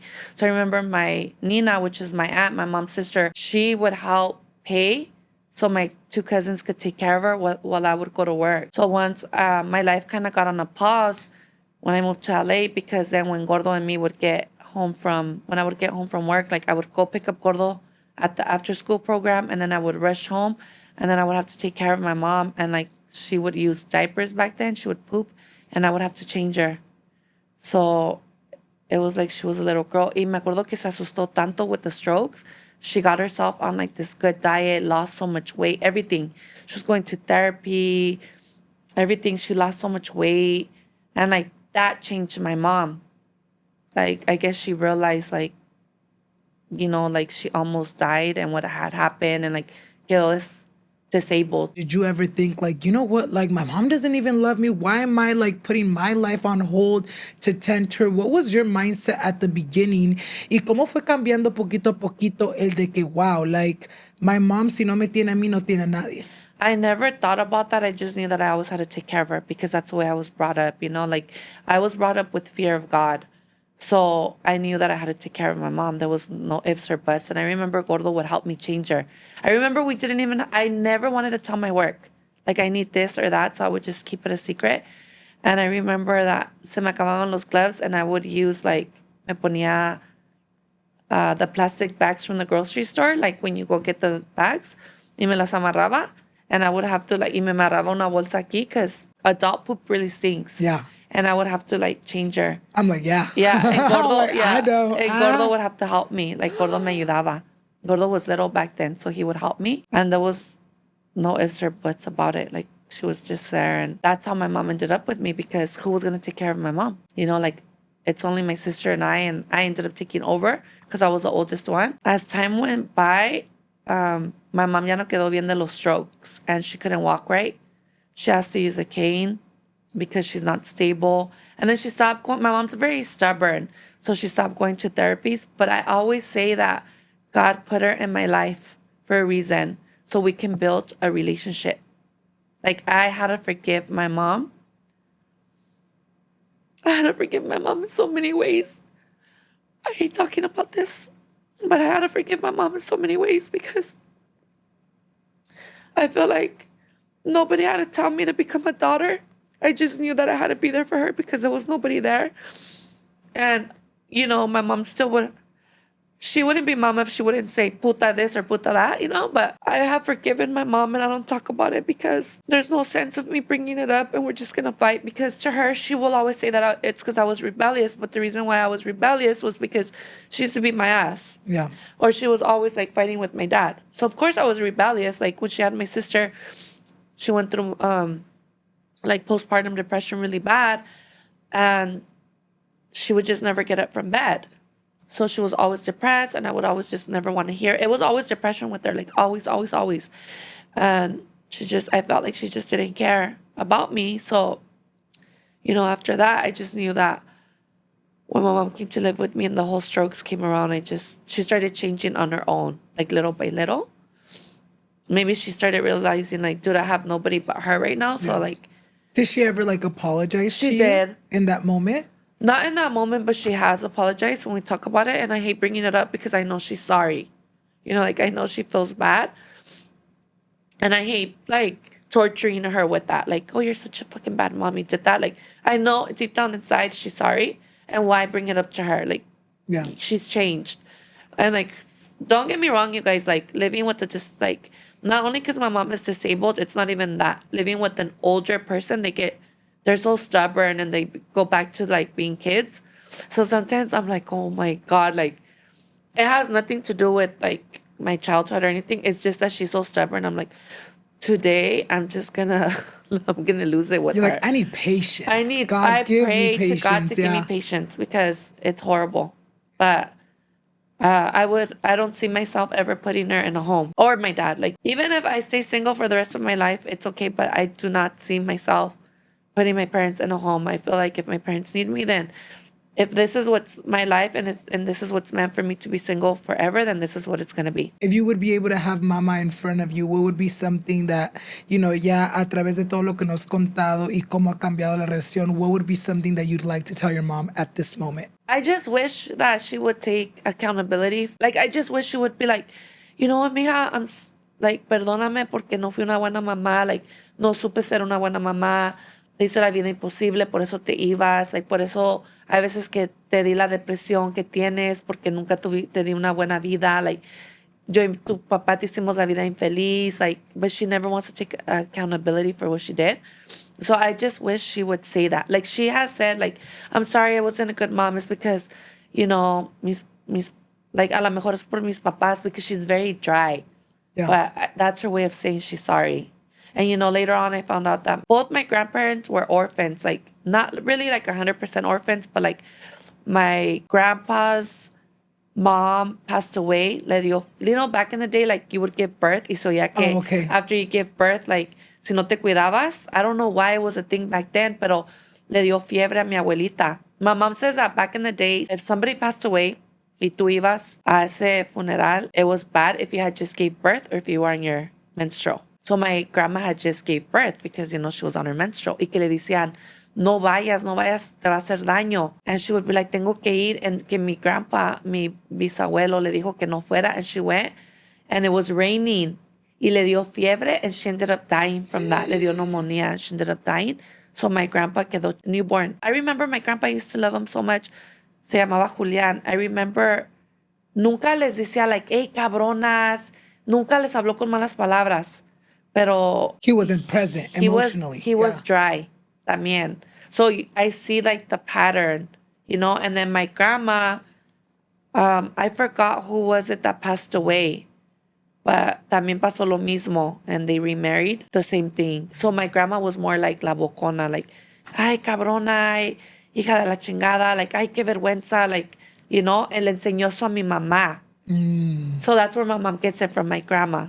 Because my grandma, we've always known my grandma. When I moved to LA, when my cousins like, hey, like, I don't know if I should talk about this, but my grandma wasn't the nicest. They're like, oh, no, she wasn't. Like, we all are on the same page about my grandma. And that's where my mom gets it from. Yeah. So it kind of rubs off because I wasn't like the best mom either because What I do you learned that think from my you mom. carried on? Like, obviamente nos cuentas that you feel like you weren't a great mom. What do you think were traits that you carried on that growing up, you're like, when I grew up, I don't want to be like that, but you ended up being like that? Like, for instance, my mom wouldn't let me wear makeup till I was 15. So I was like, well, my mom didn't do that. So I wouldn't let the girls. I'm like, nomás que traigan pintura, cabronas van a ver. Or, for instance, no boyfriends, no nothing. Just like me being so strict because my mom was so strict. I did that because I thought that was the right way of being a mom. I thought that's what I was supposed to do. And I got pregnant like when I was 15 or 16. So I thought that was how I was supposed to be. Yeah. And then like my mom would be like, ay, vas a dejar que anden haciendo eso or this and this and that. I remember when Brittany got pregnant the second time, my mom ya no hallaba qué hacer para calmarme y me andaba dando wine, like, toma. Like, and I'm like, you little backstabber. Like, that's not the way you were with me, you know? But then, you know, like I said, my mom has changed a lot. Like, she's not, like, you guys, don't think that that's a relationship me and my mom have. Like, I hate my mom now or whatever. No, my mom has totally changed. My mom helped me raise all my kids. If it wouldn't have been for my mom and my dad, I wouldn't be where I am at now. My mom has definitely changed in some. Todavía le queda loquilla por ahí que sale con sus cosas que sí dice, like, to the girls, like, andan vestidas como putas and all that, because those are her old school ways. And you just take it as like jokes now. But I take it as jokes now. Yeah, like I don't take it personal no more. Because I have friends that like one of my best friends will say, my mom me dijo like pendeja. And I'm like, girl, I wish my mom called like, me. Eso es de cariño. Eso es cariño. Yeah. Like, that's nothing. I can take anything because, you know, my mom has been really hard on us. Me da gusto que obviamente ya tengas otra diferente relación con tu mamá. Yo quiero platicar un poquito más of you meeting your first baby daddy. Cuéntanos un poquito más de eso. How did you meet the twins' dad? Who made the first move? ¿Y cómo te das cuenta de que estás embarazada? I had just moved from LA to Fresno. And I used to go to Roosevelt High School. And I remember I met Ruben. And I think from what I remember, this guy was trying to hook up with me. And I was like, I was like not into him. And I remember the twins' dad used to like him. And I remember he would always like make fun of me. Pasaba y like, and then whatever. And I used to ditch and I used to go to the library. Me iba y me quedaba en el library. Y luego yo siempre lo miraba ahí adentro. Iba and he would sit down next to me and he would start like, you know. Haciéndote plática. Yeah, he would chop it up with me. And ahí se ponía a platicar conmigo and nos poníamos a platicar and nos hicimos really good friends after that and we would hang out all the time and y así empezó. Nos hicimos novios. Since I would have a lot of problems at home, I would always cry to him. Él sabía like what was going on and I would always cry to him. Y yo siempre le decía a él like, my parents or like my mom hit me or I'm gonna run away. Because my mom would tell me like, si no te gusta, te largas a la chingada de aquí. Esas son las reglas. You know, typical Hispanic household. My mom didn't like him. No lo conocía, pero no lo quería. Yo me acuerdo que yo tenía otro novio cuando yo me moví a Los Ángeles. Yo tenía un novio and he would come. He had a sister in Fresno. Y venía y me visitaba. But I was 15 at the time, you guys. And my boyfriend, you're not gonna believe this. He was like 21. En aquel entonces no se usaba eso. Que sí se usaba que, oh my God, if you're over 18, you're going to go to jail. Pero, like, for my parents, if he was older, it wasn't like that bad. So it wasn't like a big deal. But I did tell my parents he was like 19. And my parents are like, my dad's like, he doesn't look like he's 19. Y lo investigó mi papá. But me dio permiso porque él fue y habló con él. It was a long distance relationship. It wasn't going to work. I remember I met Ruben and I started talking to Ruben and nos hicimos novios. Y pues sí, yo le lloraba a Ruben all the time. And I remember, I guess maybe that's why my mom didn't like Ruben. Because, you know, like, she liked the other guy. He was more responsible. He had a house, everything. Pues Ruben era un niño, you know? I remember one time I went to the movies and I took my little sister, Mo. At that time, I was 15 and Mo was like, she was like 4 or 5 years old. And I remember when we came out of the movies, the car was gone. Ruben's car was gone. They stole it or They what? stole it. Oh my God. Wait, That's cuéntanos. Fresno for you. So we went to the movies and I forgot what movie we took my sister to go see. Pero salimos y el carro ya no estaba. They had stole the car. So I remember he called his mom, and I remember, I think it was like his mom and the dad, and they came to pick us up, me and my sister, and we went back to his house, and that's how I met his family. And it was so funny porque salimos del carro, it was gone. He was like, he was going through it, like, oh my God, they stole the car, whatever. It had rims on it. I remember back in the day, se usaban these rims called, I think, Dayton's or something like that. Es lo que se usaba antes, en aquel entonces. It was a Cutlass Supreme. Okay. So back in the days, it was like... So you had a nice car. Like for entonces, back in the day, yeah, like the Cutlass Supreme with Dayton's, it was like, oof, you were big and bad back then. So my mom was like, le robaron el carro, like all that. She didn't like that. So pues siempre le hablaba a Rubén y le decía like, oh, like mi mamá, like me pegó or this, and I would cry like my parents. Like I was always so worried about my parents. Like that was my main concern all the time. So, but I used to love my sister. She was like my baby. Yo la quería bien mucho y yo no la quería dejar. So Rubén me decía, vete conmigo. Y vete conmigo. Okay, I'm gonna pick you up today. My mom would piss me off today. Like, me chingaba, and I would be like, me voy a ir. Like, Ruben, my mom. And then he would be like, I'm gonna go pick you up. And I would say, okay. Y llegaba allá afuera, and I would be like, no, never mind. Like, no me voy a ir, you know? Y así. Pasaron meses y meses y meses. And I remember one day for Valentine's Day, there used to be like this little store that everybody would love to go to right there in Fresno. It was called, I think, like the Knick Knack store or something like that. Y me agarró un globo, like tan grandote el globo, like it had a net over it with a big old basket with a teddy bear in there. And I remember que su hermana vino, Lulu, because I love Lulu, like his sister. We're like still so close. Like she's always like, you're always going to be my cuñis. And I'm like, you're always going to be my cuñis. Like we have such a good relationship, her and I. Y esa canasta, ella me la entregó. And I was so embarrassed. Like, oh my God, I'm having to carry this. Everybody's looking at me at school. Like, oh shit. Like, this is so embarrassing, you know? My parents seen that, que estaba un globo bien grande, like super big, con una canastota con teddy bears, flowers, candies inside, and my dad was not having it. My dad's like, oh, how did he get money to buy you this? And my mom's like, ¿es un narcotraficante o qué? Like, ¿cómo te compró eso? And I'm like, I don't know. Like, I wouldn't think of stuff like that. You're like, I'm thinking that he got me this. Yeah, he got me this, and like, I don't know, like his parents, you know, gave him money, whatever. So my dad's like, a mí no me gusta esto, like there was concerns or whatever. Pero en una peleada que me di con mi mamá bien feo otra vez, we went back to the same. I was crying really bad and I had it with her y me fui. He's like, I'm gonna pick you up y si no te vas, like we're done. So me fui con él. Because he's like, your mom's always hitting you, you're always crying, like te voy a robar, te voy a robar. ¿Y sus papás de él ya sabían que te iba a traer Su él? mamá sí. Pero es que yo siempre le lloraba.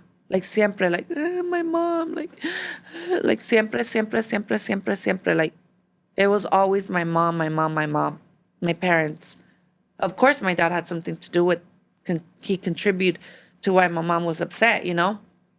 And it was always us fighting. And I just couldn't take it no more. So yo no me fui porque estaba enamorada. Yeah. I wasn't. You were just trying to like run away 15. from your problems. I didn't know. Like when you're 15, you don't know what love is. I was trying to run away from my problems. So yo por eso me fui con él. When did you find out you were pregnant? Like how soon? So I started working at McDonald's cuando yo me fui con él. Empecé like to work at McDonald's. And I remember I had messed up my foot and I had to get a doctor's note. So I go to the doctor and they start doing all these tests. And they're like, you're not pregnant, are you? Are you sexually active? And I'm like, yeah, but I'm not pregnant. And I remember que cuando yo me había ido con él, they had called, I guess they called the cops on me. I just knew they had. I just, you know. My dad said, please, mija, don't get pregnant. Whatever you do, cuídate, cuídate, cuídate. Porque mi mamá no me hablaba. My mom said, yo no te voy a hablar hasta que no te cases. Si no te casas, no te hablo. And I said, no, I'm not going to get married because I kind of knew that I had messed up. And you were 15 too, yeah. Yeah, so I'm like, no, yo no me quiero casar. So my dad me dijo, no, pues, no, cuídate, cuídate. And I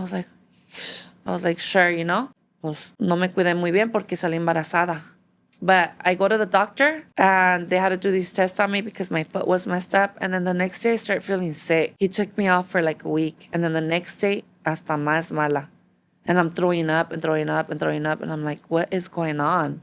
You know, I'm like, is it the medicine they gave me or what? So they call me and I go to give me my test results. And they tell me that you tested positive, you're pregnant.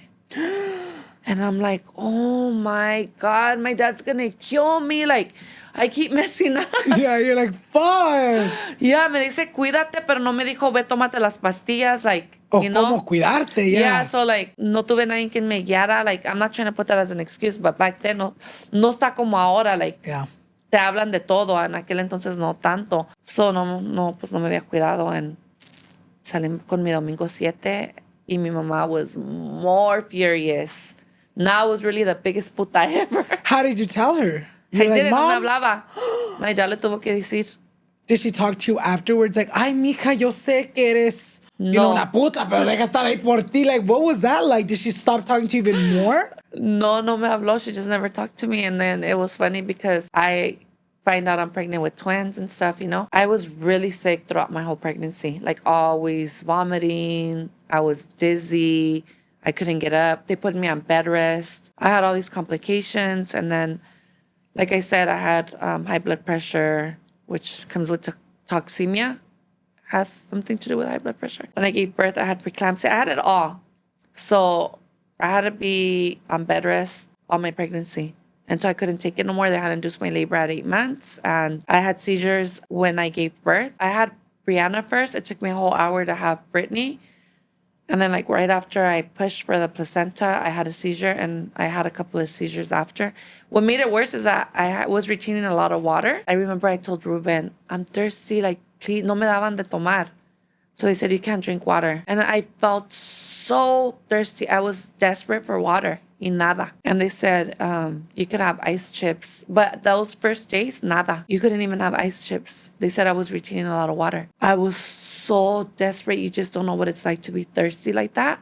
Y que no te den agua. I begged Ruben for water. And he goes, I can't. There's nowhere for me to get you water. So I said, go downstairs to the cafeteria and get me a soda and sneak it in your pants. And he's like, no, I can't. I'm like, yes, you could.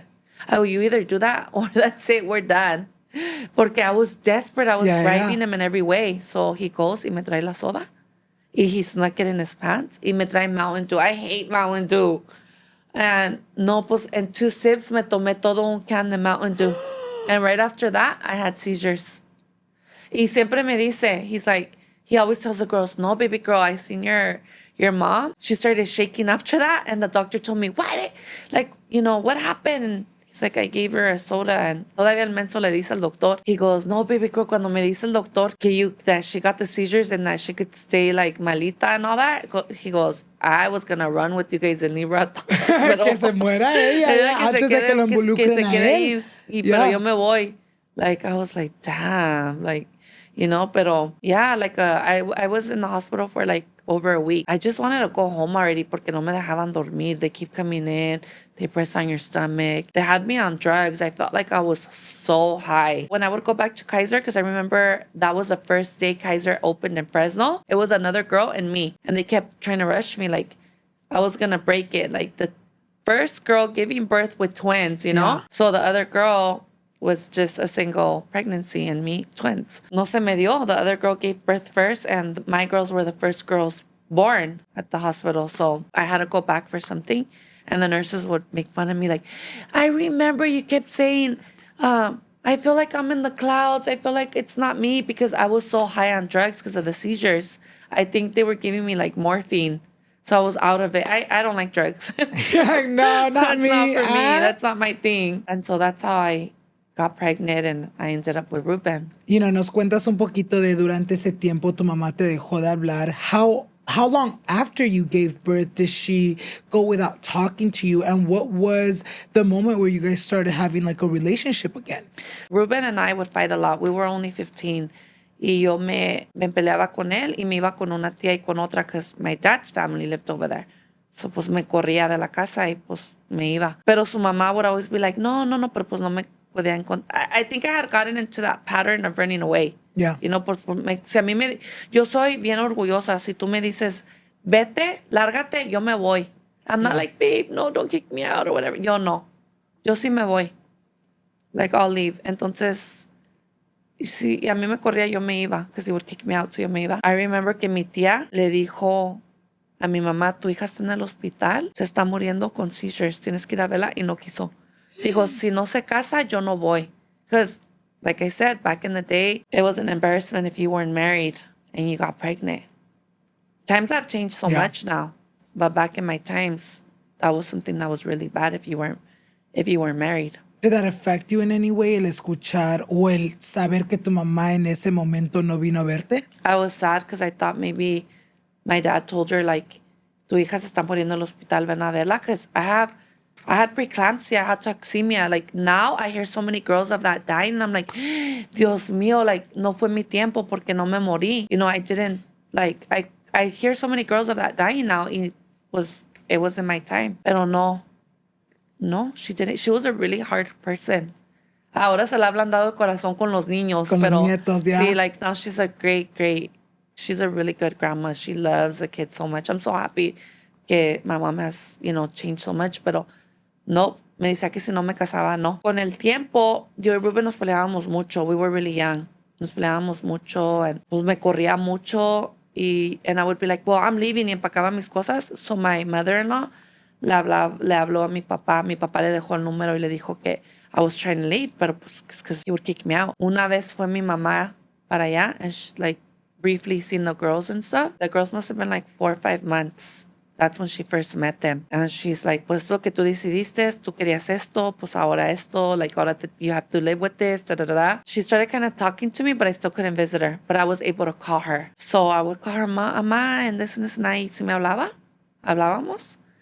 Pero todavía como que no me aceptaba en la casa porque no me casaba. And she would tell me, like, no piensas casarte, and I would be like, I would just stay quiet. So nos peleábamos mucho. She had to go out there like maybe like 2-3 times. And so she got to the point where she seen like how I was living. Y me dijo, si tú un día lo quieres dejar y lo vas a dejar, te puedes venir para la casa, pero no te vas a regresar para atrás con él. Si lo dejas es porque lo dejas, and that's it. So I remember this one time, Ruben and me, like, I caught him cheating. I left. I called my dad crying. My dad goes, mija, tú te puedes venir, like, me vale lo que diga tu mamá, aunque me deje, nos vamos tú y yo. And, like, that's what I mean about my dad, like. He was always there supporting He was always there supporting me. I remember I had gotten pneumonia 2 times. The twins were, like, a month, around there, like a month and a half. Y mi papá, I called him crying. I felt so sick. And my dad went over there y me cargó because I couldn't even walk. Y me llevó, he took me to Kaiser. Me llevó al hospital. And then, like, maybe like 3 times I got really sick, but 2 times I got pneumonia. Me puse bien mala y él me llevaba to the hospital. How did you guys come up with the names? Obviamente, ahorita la Brittany, la Brianna, iconic. How did that come to be? When I found out I was pregnant and I was going to have girls, I started thinking of names, and I wanted a Brianna. I was like, oh, I want a Brianna. Like, I like that name. Like, I want Brianna. And I know it wasn't like your regular Mexican name because I grew up very old school, like Maria or Carmen or, something like that. Pero I wanted to change it up y yo quería Brianna. So I really wanted Brianna. So then I told Ruben, okay, pues yo bien mensa, like, yo te doy permiso que le pongas a la otra niña como tú quieras. And he couldn't think of a name. I remember one time he goes, what about Brittany? And I go, yeah, like, I like that name. And he's like, but the little girl in front, the neighbor, she got ran over and her name was Brittany. I mean, we were so young, Yeah. So he was like, it's bad luck. I don't want to name her Brittany. Like, is that going to happen to my daughter? Yeah. So he's like, I don't want to name her that. But yeah, once we gave birth, he never came up with the name. Y yo se lo dejé a él. I leave that up to you. So he's like, I can't think of something. What about Brittany? And I'm like, yeah, it rhymes. Brittany, Brianna. I was like, that's fine. I like Brittany. Yeah.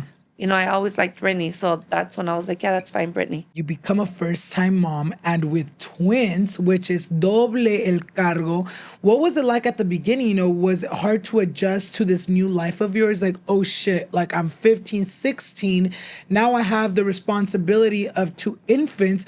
What was it like for you being a teen mom? And what do you feel like were the hardest things to overcome when it came down to being a teen mom? My big struggles that I had when I came home with the girls, I was out for like a week and a half asleep with all the medication they were giving me and stuff. So when I come home with the girls, I am so depressed.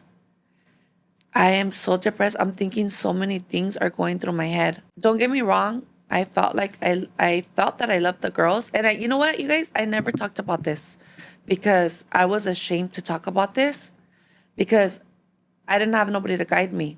I didn't have my mom there. My mother-in-law never told me, so I didn't know what I was feeling. But I wanted to knock on my mom's door and leave her the twins and run. I had postpartum depression and it was so bad. Like it was the worst. And I would never tell nobody because I was embarrassed because nobody ever told me that existed. So I didn't know.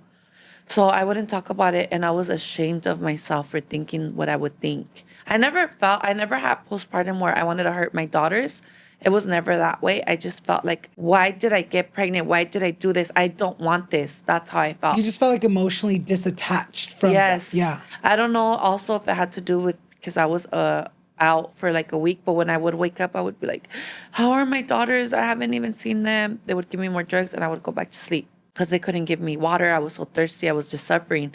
Ya con los días, they let me have ice chips. Tenía que consolar con eso. So, así me tenían. So I was embarrassed. Y nunca dije nada. Never did I tell Ruben, hey, you know what? I had postpartum. Nunca. It took me, I barely started talking about this to my mom, barely a couple of years ago, and to the girls. I was like, you guys, when I was because I started seeing, now it's so open. When I see that, I'm like, oh, and if you have postpartum and you need help and this and that. And then when people talk about it now, I'm like, I had that. Yeah. I was just depressed. My body rejected that. At that moment, you thought you were the only one feeling that way? Yeah, I was like, how can I reject my daughters? I'm such a bad, I'm going to hell because I'm rejecting them. You're like, I'm worse than my mom. Yeah. Yeah. Híjole, ya me hice peor que mi mom, que soy de lo peor. You're like, fuck, tanto que la vio soy igual. Yeah. And I'm like, híjole, salí peor que ella, ahora sí. But it wasn't I want to hurt my daughters. It's I don't want them. I want to go to sleep. I want to go back to my normal life. My body was rejecting that. Was your baby daddy, helpful in the sense of déjate ayudo a cuidar al bebé? No. Do you feel like that contributed a little bit to you feeling that way because you felt like everything fell on you? It did. And especially, this is all these things that I tell the girls. Yo les he enseñado tanto, the guys should also help. There's no reason. Ya no vivimos, in my times, you guys, horrible. I have friends, están de mi edad, and their husbands are so good. And I'm like, dude, te sacaste la lotería. Porque en mis tiempos eran bien machistas. Y la mujer tenía que hacer todo. So yo les enseñé a mis daughters que it should be 50-50. Si tú como mujer estás en la casa, sure, you could clean and cook and feed your husband and everything. Pero si los dos están trabajando, los dos se deben de ayudar. Yeah. There's no reason por qué no se deben de ayudar los dos, right? Yeah, I 100% agree. I feel like ya ahora en día se necesita hasta 2 incomes, but I feel like a lot of men, they go to work, come back, and they're like, I'm clocked out. No, mi amor, tenemos hijos, tenemos casa, tenemos que poner los dos nuestro granito de arena. Y por eso muchas relaciones ya no funcionan, because puro stress on the wife, puro stress. You want her to work, take care of the kids, clean the house, and feed you. And be a mom and all that. And, it's too much. We're super moms, I swear. Yo les he enseñado a mis hijas que there's no reason why los dos. Si tú quieres cocinar como mujer, está bien, you could. There's no reason why. Because Brittany loves to cook. Brianna loves to cook also. Brianna loves to make breakfast. That's her thing. Brittany loves to make dinners. So, las dos hacen de todo. Pero qué bueno que les cocinan a sus esposos y que limpian y todo. Yo digo general. Si los dos deben de ayudarse, ya no debe de haber que tú eres una mujer, ya no estamos en esos tiempos. Que tú eres la mujer, un hombre, porque eso fue lo que me tocó a mí en my relationships. Tú eres la mujer, tú tienes que hacer todo, yo no tengo por qué hacer nada. ¿Él te lo decía a ti? Yeah. Ruben was a lot like that, and my mother-in-law expected me to cook and clean and do everything, and I still had to take care of the twins. And the only time Ruben would help me with the girls was if he wanted to eat. So if I had to cook for him, he had to hold the girls. And then that was my break, but I was cooking. Yeah, it wasn't really you were getting a break. No. How was your guys' relationship during that time overall? Do you feel like, obviamente nos cuentas, that he really wasn't of help, physically with the twins? Do you feel like, at least for the most part, do you feel like your guys' relationship was in a good stance? Or was there cheating? Was there him going out and leaving you alone with the kids? What was that like in terms of relationship? There was always him cheating. It was always I found out about so many women throughout the relationship. He would always leave. He was never at home. So también se desaparecía. Una semana, no llegaba. One time we had a really, really bad fight, Ruben and I called my dad and he's like, you could come, hija, y me fui. My mom was like, si te vas, ya no vas a regresar. Yeah, right. A rato se hizo amiga se hizo amigo a Rubén and like the whole thing. So, llévatela. Yeah, Te la no. regreso, yeah. Yeah, you know, she got to like Ruben and stuff, pero después, con el tiempo, Ruben and I got our own place. Después de años, no se daba mucho cuenta mi mamá y mi papá lo que estaban pasando because I wouldn't say much. When we would break up, Ruben would go to my mom and cry to my mom that I didn't want to be with him no more, and my mom would make me go back with him. ¿Qué te dice tu mamá? Eso es lo que yo quería, yo salí embarazada de él y eso es lo que yo quería, esa es la vida que yo quería, so yo tenía que regresar con él.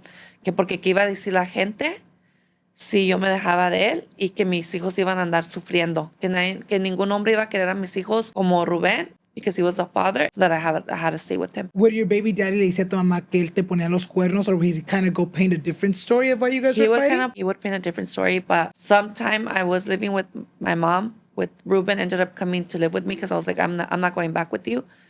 And then he just started spending the night and my mom just kind of like gave up. And my mom would see that he wouldn't come home. But she wouldn't care because, like I said, back then, we would have to deal with that stuff. Yeah. According to my mom. And she dealt with that with your dad. So my mom expected me. And I'm not saying that this is for everybody my age because it wasn't. Like, some of you guys had like a mom that was like, no, mija, I don't want you putting up with what I put up with. But my mom was like, if I dealt with it, you have to deal with it too. And this is what you chose, so ni modo, te aguantas. So I don't know why I was so dumb. Maybe because I just wanted my mom to love me, that I would be like, okay, and I would accept it. Was there like a specific moment or like a specific cheating that it really broke your heart? Yeah, Ruben always cheated on me a lot. There was so many times. And I know like you guys are thinking like, you're so stupid, you deserve that for staying. I was so dumb. Like now I think like no girl has to deal with that. Nobody should put up with that. But there was this one girl that he always cheated on me with, and I'm not going to say her name, but I know her. We later on talked.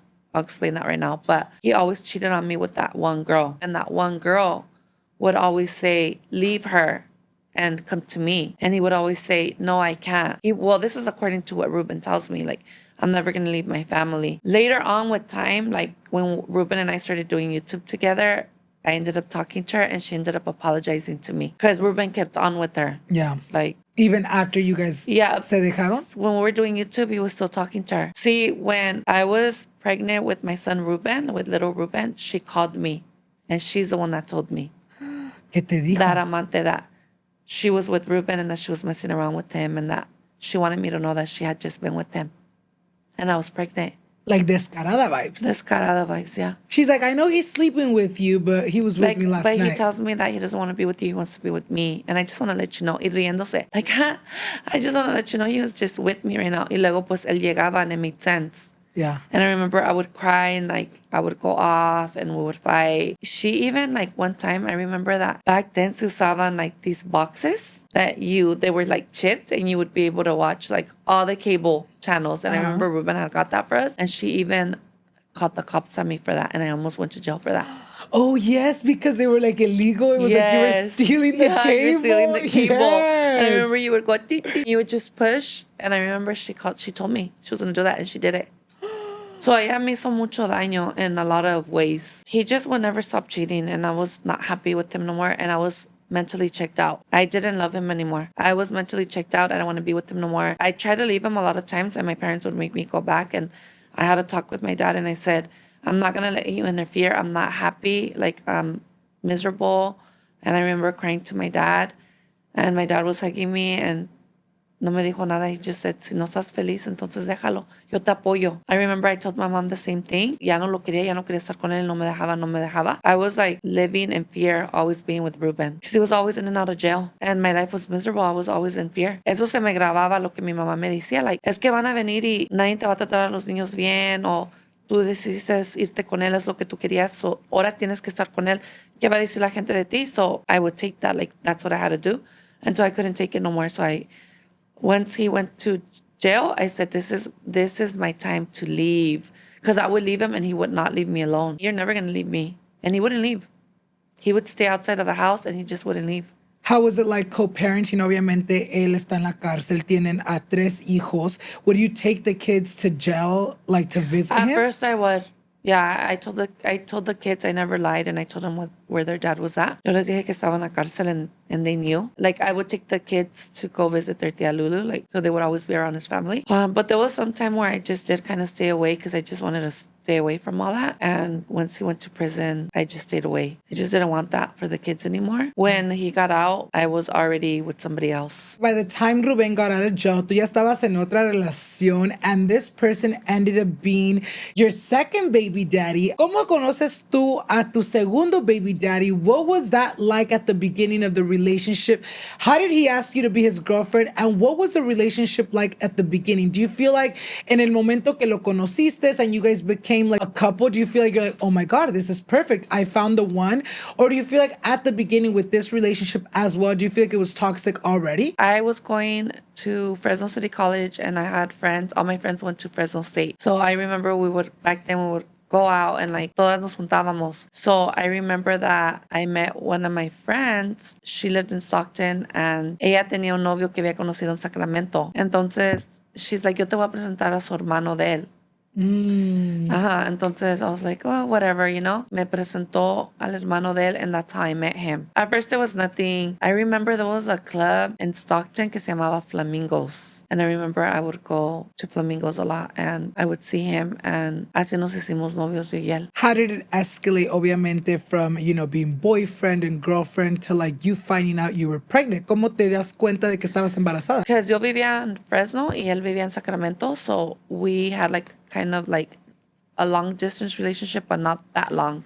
It was only like 2 hours. So it was like one weekend it was his turn, then the other weekend it was my turn, you see. He wanted to get married, and I was like, okay. And he ends up buying a house for us. I kind of got cold feet when it came to getting married. I just feel that maybe mentally I was thinking, am I making the right decision? Because my mom always said you should stick to the father of your kids. But I knew I wasn't in love with Ruben anymore. I was mentally checked out.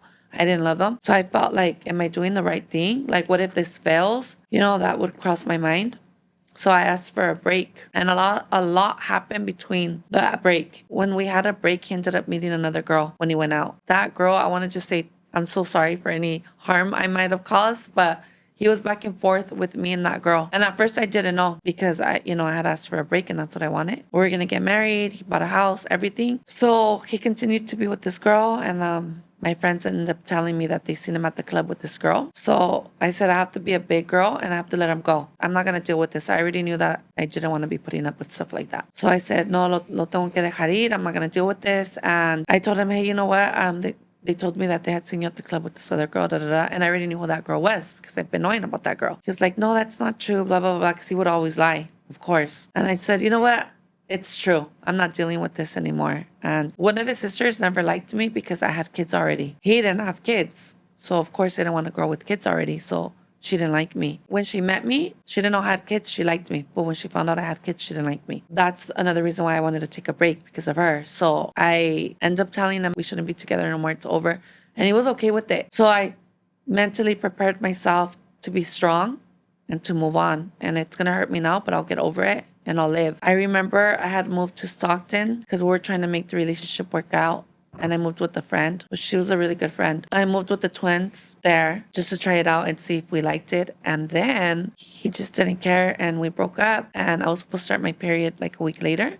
And I never started. And I've never been late. I knew something was going on. On my lunch break, the next day, I go to the 99-cent store. Those tests are bad luck. Don't ever go get a test from the 99-cent store. I go and I get a test. For some reason, they only had the test where you pee in a cup and you have to do like a dipstick. And I remember I was so nervous. I was shaking. I go to the bathroom at work and I remember I dropped all the pee on the floor. So I remember I got the dipstick and I dipped it on the floor because I'm like, I can't go pee again. And I dip it on the floor and I look and it's positive. So I'm like, shaking even more. And I'm like, oh my God, I'm pregnant. Oh my God. So I call my friend, Brenda. I tell her, I call her crying. I'm devastated. So she's like, when you get out of work, go buy another test. Because that one did fall on the floor. So I'm like, era mugre. Yeah, you're like, it's someone's virus or something. I'm like, it's wrong. So I stop and I get 2 more tests. But this time I get the other ones. The ones that have like a line. I buy 2 and I do 1 when I get home. And it said I was pregnant. It was positive. And I do one in the morning. In the mornings, I was a medical assistant. So the mornings are like the best pee. The first one in the morning. I do it and it says I was pregnant. And by this time, tú y ella no tenían We were una broken up. relación. And I had already put it in my mind that we were done. And I don't care what it is. I'm not going back to him. How did you tell him and how did he react? So my friend says, you have to tell him you're pregnant. You have to. Y si él ya no quiere estar contigo, that's on him. But you did your duty because he'll throw it in your face later that you never told him. So I was never going to tell him I was pregnant. It's going to be a secret. I'm not going to tell him. Let him. I don't want him to come back to me just because I'm pregnant. Tú ya ibas a hacer tu vida con tu bebé, pero sin él, pues. Yeah. So I go, no le voy a decir, you know? So she convinced me and I call him and I tell him that I'm pregnant and he cussed me out. He's like, you fucking did this on purpose. Like, I don't want shit to do with you. Like, yo no quiero estar contigo. Like, la verga. Like, yo no te quiero. Like, all this stuff. So I was like, oh, holy shit, like I'm in trouble. Like he doesn't want a thing. But de todos modos, yo ya sabía que I wasn't going to be with him just because I was pregnant. Yeah. Because I was determined to not be with him anymore. So my whole pregnancy, he would call and cuss me out and he would be like, you need to have an abortion. Like, I don't want you keeping that baby. So I remember I went to the abortion clinic. I said, God, if you want me to keep this baby, let it be a sign and let it be twins. The doctor tells me when they're doing my ultrasound that I was going to have twins. So I get up and I walk out. I wasn't going to do it either way. But, you know, your mind is like... racing. And you're like, what the fuck do I do? And, you know, you guys, like, back then, having an abortion was like the worst thing you could do. There was no way. My whole family ended up finding out I was pregnant and they would call and check up on me because Catholic, Christian, you don't do that. Like, it's like the worst. Spiritual, whatever you want, you don't do that. And this is something that I've been very open up with my kids. I never have lied or gordo. Everybody knows this. I must have gone back to that clinic like 5 times because he would make me like, nah. Like, he didn't abort? He wanted you to abort? He wanted me to abort. He didn't want me to have him.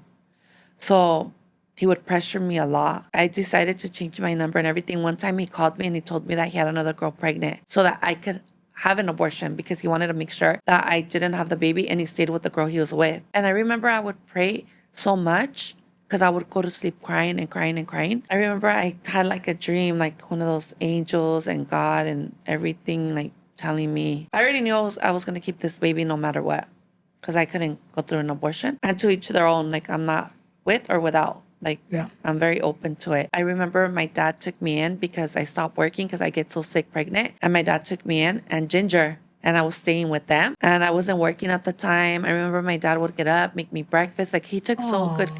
My mom found out I was pregnant and here we go again. Like, pinche puta, like, otra vez, cabrona, que va a decir la gente. No aprendiste. No aprendiste. And I remember she didn't talk to me for months when I was pregnant. And she didn't know that you were going through hell with your partner, right? Or did she? She knew a little, but not really. So she's like, you fucking did this to yourself. Like, no entiendes. Like, and yeah, like, no, I didn't.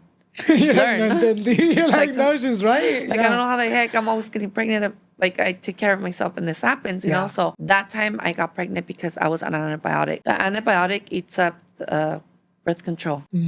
So it's kind of like canceling it out. Yes, it's canceling out. Embarazaste. Yeah, so in case you guys don't know that, girls, if you're on birth control and taking antibiotic, be really careful because it'll happen. So that's how I got pregnant. I was devastated. And what I did was that I changed my number. I was going to have the baby either way and I was going to have twins. So I remember I had gotten a yeast infection and I remember I used to work with an OB back then and he always told me, he was an older OB, so back in the day pensaban diferente, and he always told me, don't take the pill because they believed it would make you miscarry back then, you know? So I remember I had gotten a yeast infection. It's kind of normal when you're pregnant. And I got a yeast infection. And I remember that the doctor prescribed a pill for me. And I go, wait, I remember, like, this is bad. Like, you should give me the 7-day treatment. She goes, no, you'll be fine. And I took the pill. And right after that, I started feeling bubbling. And I started to miscarry. With gordo? With gordo. So I go to the hospital. They said, yeah, you're bleeding and there's nothing that we can do. You know, like when you're going to take an Alka-Seltzer and you put it in water and it just it's like that? Bubbling up? That's how I felt inside. Like gassy? Como just like bubbly. Not like, kind of like... Like gas is building up. But like, not like in my stomach, but in my vagina. That's how I felt. I get to the hospital, I go to the ER, and I had mixed emotions. I was really sad, but then I'm like, maybe it's happening for a reason. The doctor checks me and he says, you're having a miscarriage. I was like 4.5 months pregnant. So he's like, there's nothing that we can do because you're too early on. So you're going to have to just go home and let him bleed out. It's going to come out and just follow up with your doctor. And I said, okay. So I did that. So days later, I'm feeling sick still and I'm feeling a kick. I thought it was weird, so I called my doctor and my doctor tells me to go in and I go in. She's like, I hear a heartbeat. This is so weird. So she makes an appointment for me to go see a specialist. The whole time of my pregnancy, I'm not gonna lie, I was really sad because I was doing this alone. I had so many angels along the way that would like, oh, pues si no lo quieres, dámelo a mí or this and that. I'm like, I'm not gonna give you my baby, you know, like I'm gonna keep him, you know? So a day before I was crying because I was pregnant with twins and what the heck am I gonna do with so many kids and now I'm single, you know? I was talking to my dad, like, I don't know how I'm gonna do this. My dad's like, don't worry, mija, I'm gonna help you. Like, donde come uno, come dos, come tres. Like, no te preocupes, yo te voy a ayudar. And that's what I mean about my dad. Like, he's always been, you know, there for like me. A good dad for you, yeah. He has. My dad's always been a great father. Ya, pues ni modo. Me mandan con el especialista and he does an ultrasound and he's like, okay, me siente, me dice, okay. So what I want to tell you is that when you get pregnant, you ovulate 2 bags. He's like, so you have 1 egg here and 1 egg here. Each sperm goes into 1 egg. So what happened is that this bag opened up and you miscarried, but this bag made it. So you only have 1 baby now. So I'm like, what?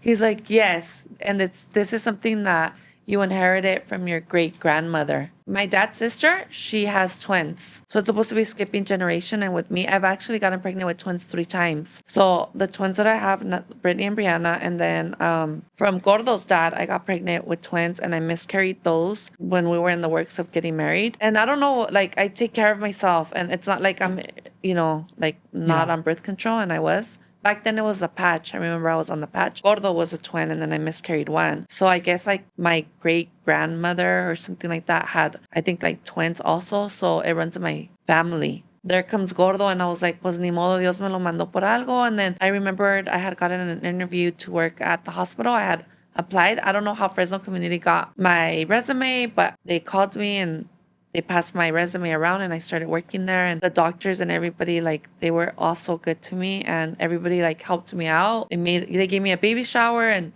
everything worked out, and that's how Gordo came about. What was pregnancy like? Obviamente, you know, you miscarry one of the twins, you know, and you already had miscarriages prior. You know, during that pregnancy, were you like on edge? Where you're like, oh my God, like me tengo que cuidar hasta más para que nada le pase a mi bebé? Was it like a scary pregnancy for you? What was that like? It was, because ya había aceptado yo, like, after that ya nomás iba a tener un niño, so I said, pues ni modo. And then I remember the girls, the twins, my daughters have been there for me so much. They would tell me, like, we're gonna help you out so much. Like, we're gonna help you. Don't worry, mom. Like, my sister también. Like, everybody helped me out with the Gordo. Like, Gordo's been everybody's baby. The girls, siempre lo tenían bien chiqueado. También mi sister. I remember the girls would fight to take care of Gordo when they were little. Aww. I would have to go to sleep early and no se dormía, and they would help me. And the girls were only like 12, like 11 or 12. Pero me ayudaban mucho las girls. And siempre me han apoyado. Even now, like, whatever makes you happy, mom. You know, me estabas contando la última vez que grabamos that, you know, the second baby daddy was also super abusive, you know, emotionally, never physically, but, you know, emotionally and mentally. Cuéntanos un poquito más de ese abuse. You know, what was it like living with him, and what would he do that would really fuck with you and your head? Even when I was doing YouTube, everybody would ask me, why aren't you with Gordo's dad? Everybody, that was like the main question, and I never wanted to talk about it because Gordo was still a minor. Nunca le quise meter cosas en la cabeza, like, oh, fuck your dad, he was an asshole to me. I would let him see Gordo. You know, he was there when I gave birth, and I would let him come and see Gordo. He started coming around and started asking me for us to give it another try for Gordo. I didn't want to go back to him, but my mom was like, you need to do it for the baby, you need to do it for him, give him his opportunity to be with his dad, and you know, mama. Yeah. So I ended up giving him another try, and I ended up moving with him to Sacramento. And I remember even my friends that I would work with at the hospital, like Alma, her husband, everybody was so worried about me. They were the ones that were there for me when I was pregnant. Yeah. I remember when I caught him prank calling that girl that he was messing around with. Like, he would start 67 and then he would dial her number. And that's what he used to do to me. So he would call her, and I'm assuming just want to hear her voice, and then hang up. So I was devastated because I had just moved in with him and he was doing all this. But I feel like you kind of turn a blind eye because, oh gosh, like I felt like I was doing all this mainly for my mom, because I'm like, me va a matar, like, si lo dejo, you know? She's going to say, like, here she goes again. He was really abusive to the point where if I wouldn't do what he would say, he wouldn't talk to me for months. He would just go pick up Gordo y se lo llevaba al cuarto de nosotros, and he would lock me out of the room. And there was no way of me getting back into the room. He would lock it. For example, when it was like Friday night, he would take off with Gordo. He would wake up at 6 in the morning. I would have to go to sleep in the twins' room. I would go to sleep with the girls because we were so close. We've always been so close, the twins and I. He would take off at 6 in the morning so that I wouldn't hear him leave with Gordo. So he would take off. So I would get up like 8, 9, whatever, like, because it was Saturday. Cuando se iba, he would be gone y no regresaba para atrás como en 3 días. Y se iba sin car seat. Like, I would be so furious. Because remember, I used to work at a hospital and I would see all these things with kids. So I'm totally against having a kid in a car seat. That's a must. That was number one. Then number two, what he started doing is that he started turning off the electricity. So he would leave us without electricity. So se iba por esos 3 días and we would. In Sacramento, it gets hot. So it gets like 100. I haven't lived there in like 11 years. When I was living there, it would be like 105, 108. Y no se pagaba la electricity. ¿Y qué hacían ustedes? Would just sit there without electricity. And I would feel so bad for my kids. I had like little Ruben and the twins, and I would feel so bad. ¿Y él lo hacía enojado o lo hacía nomás He para...? would be like, in his mind, he would be like, okay, bitch, like, we're not talking, so this is how you're going to get it. You're not going to have electricity. He technically was never mean to my kids, pero pues he was abusive because en la forma que no se pagaba la electricidad. He did the gas for 6 months. He turned off the gas for 6 months. We wouldn't have gas. So in order for us to take a shower, I would have to heat up the water. Tenía como like a little electric thing y calentaba yo la agua. You know what he would do? He would turn off the boiler. Y yo nunca supe. I would go outside and we would just be sitting there.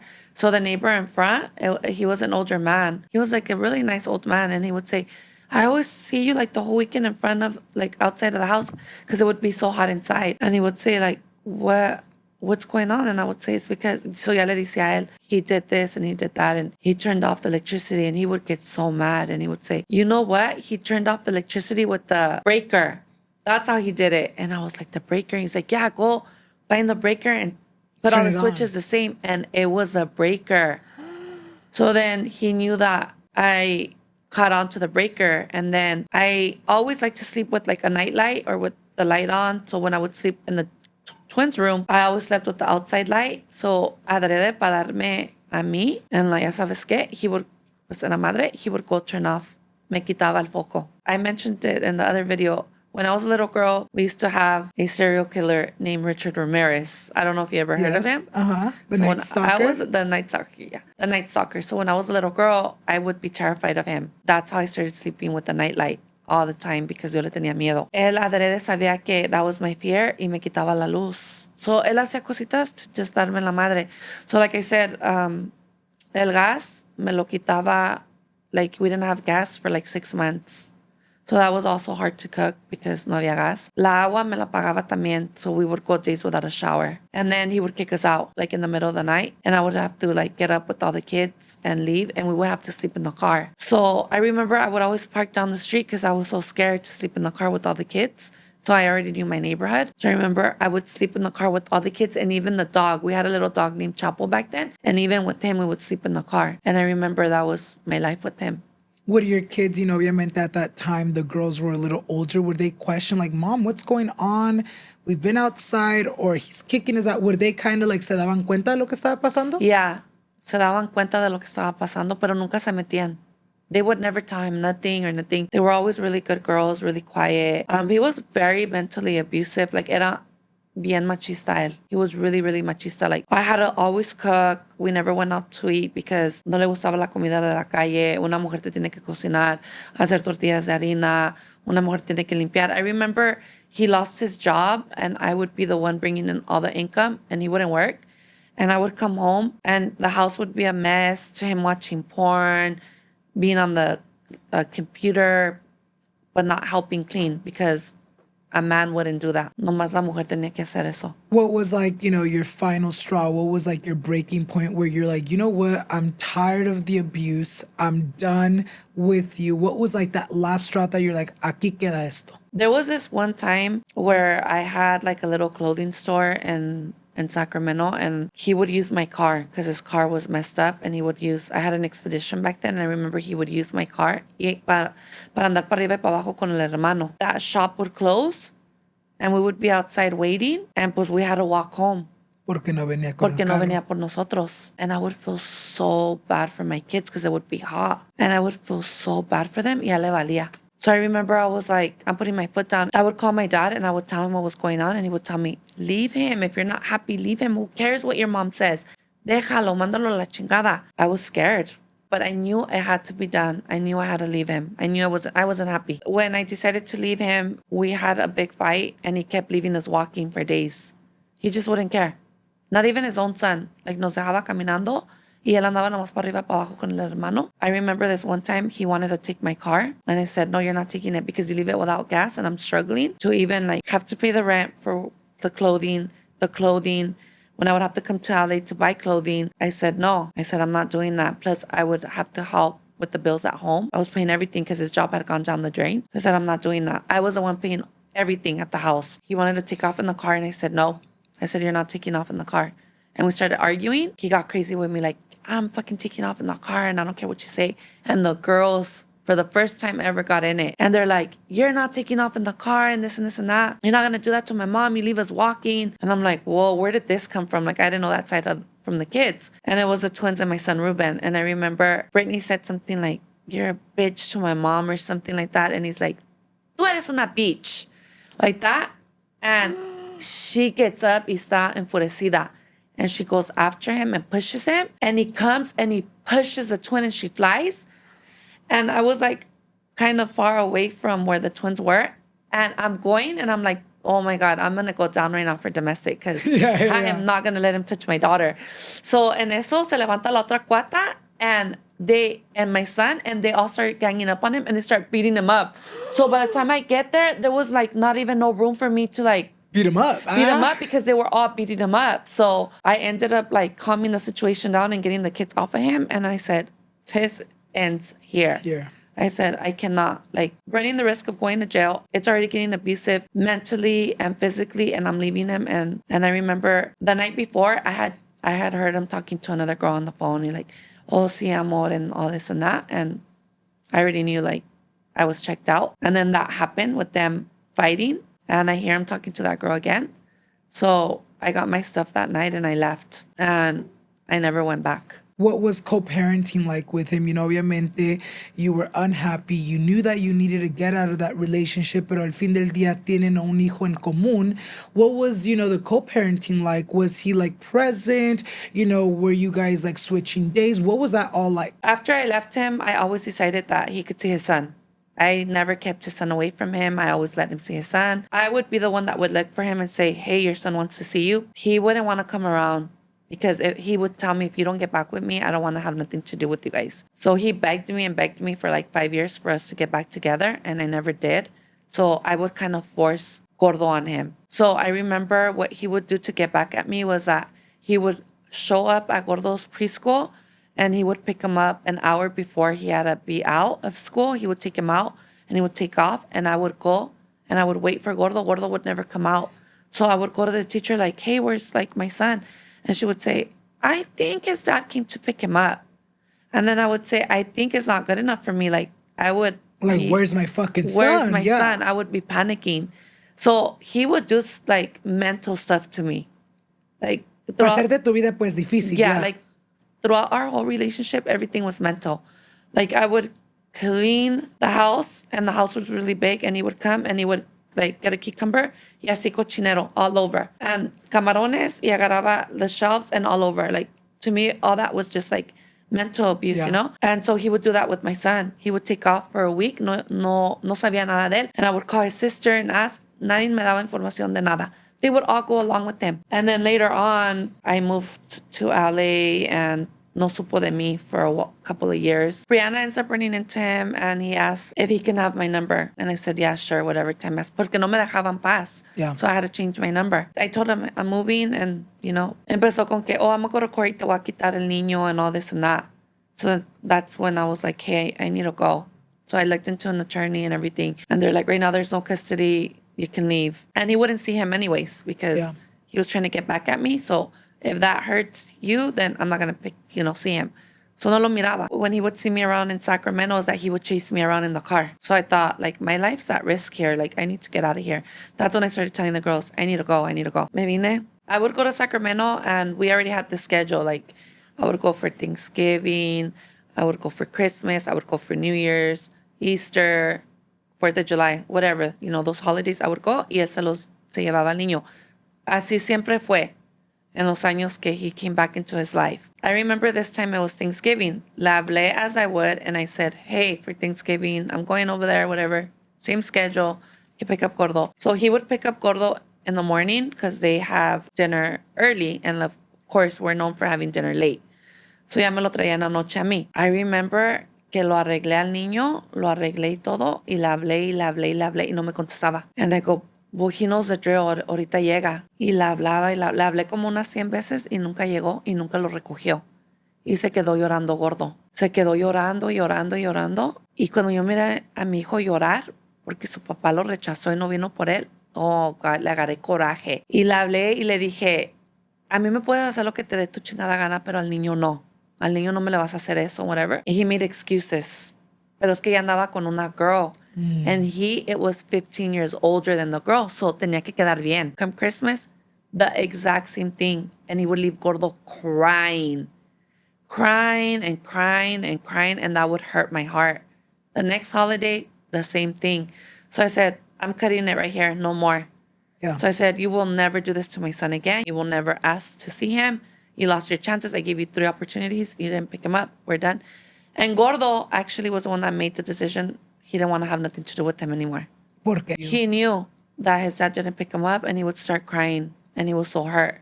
So he didn't want anything to do with him. So this is the reason why Gordo cannot stand his dad. Do they have like a relationship now at all? I mean, he did try. He's tried, but Gordo just doesn't want anything to do with him or the family. Like, he just, like, the family being like, oh, they, like, his sister tries to, like, call and, like, because when he graduated, I asked Gordo, like, do you want your dad there? And he said no, because for Father's Day, él solo se invitó. Yo no lo invité, él solo se invitó. And since he had drove so far, I felt bad for him. And I kind of made Gordo see his dad. And Gordo was so upset with me. And he said, I'm already like 16, 17. You cannot make those decisions for me. I'm already old enough to make my decisions. And Gordo, like, was mad at me. So I kind of thought, like, you know what? Everybody was like, well, Mom, maybe you should force him or whatever. So that's what I did. And Gordo was not having it. So Gordo's, you can't force that on me no more. I'm not a little kid. I don't want to be around him. So I always tell Gordo, like, you got to forgive. If we believe in God, you know, we got to be forgiving so we can be forgiven. But I think in his time, Gordo will do it whenever he feels he's ready. But his sister will call and be upset, like, oh, Gordo's he's es un mal hijo because my brother has always been good. But it's like, no, he hasn't. He's never been there. He's never cared for him. He's never supported him in any way, shape, or form. Him to reciprocate that? Yeah. So how? Like, how dare you even call me, try to, like, you know, get crazy with me and tell me how my son should feel? How dare you? So I don't talk to none of, I stay away from them. And I feel like it's good, you know, llega un momento donde you can only do so much. And like you said, your son is, you know, en una etapa de su vida where he's like, you know what, ahorita ya va a tener que 20 años. Yeah. O tiene 20 años. And I feel like he's like, you know what, Mom, like, I'm old enough to make my decisions. Como dices tú, si un día llega a tener una relación, va a ser por él. You know, ya para terminar este tema, como mujer, you know, I feel like a veces se culpa uno. Did you ever feel like you failed as a woman, you know, as a mom and as a wife for not being able, you know, to keep your family together?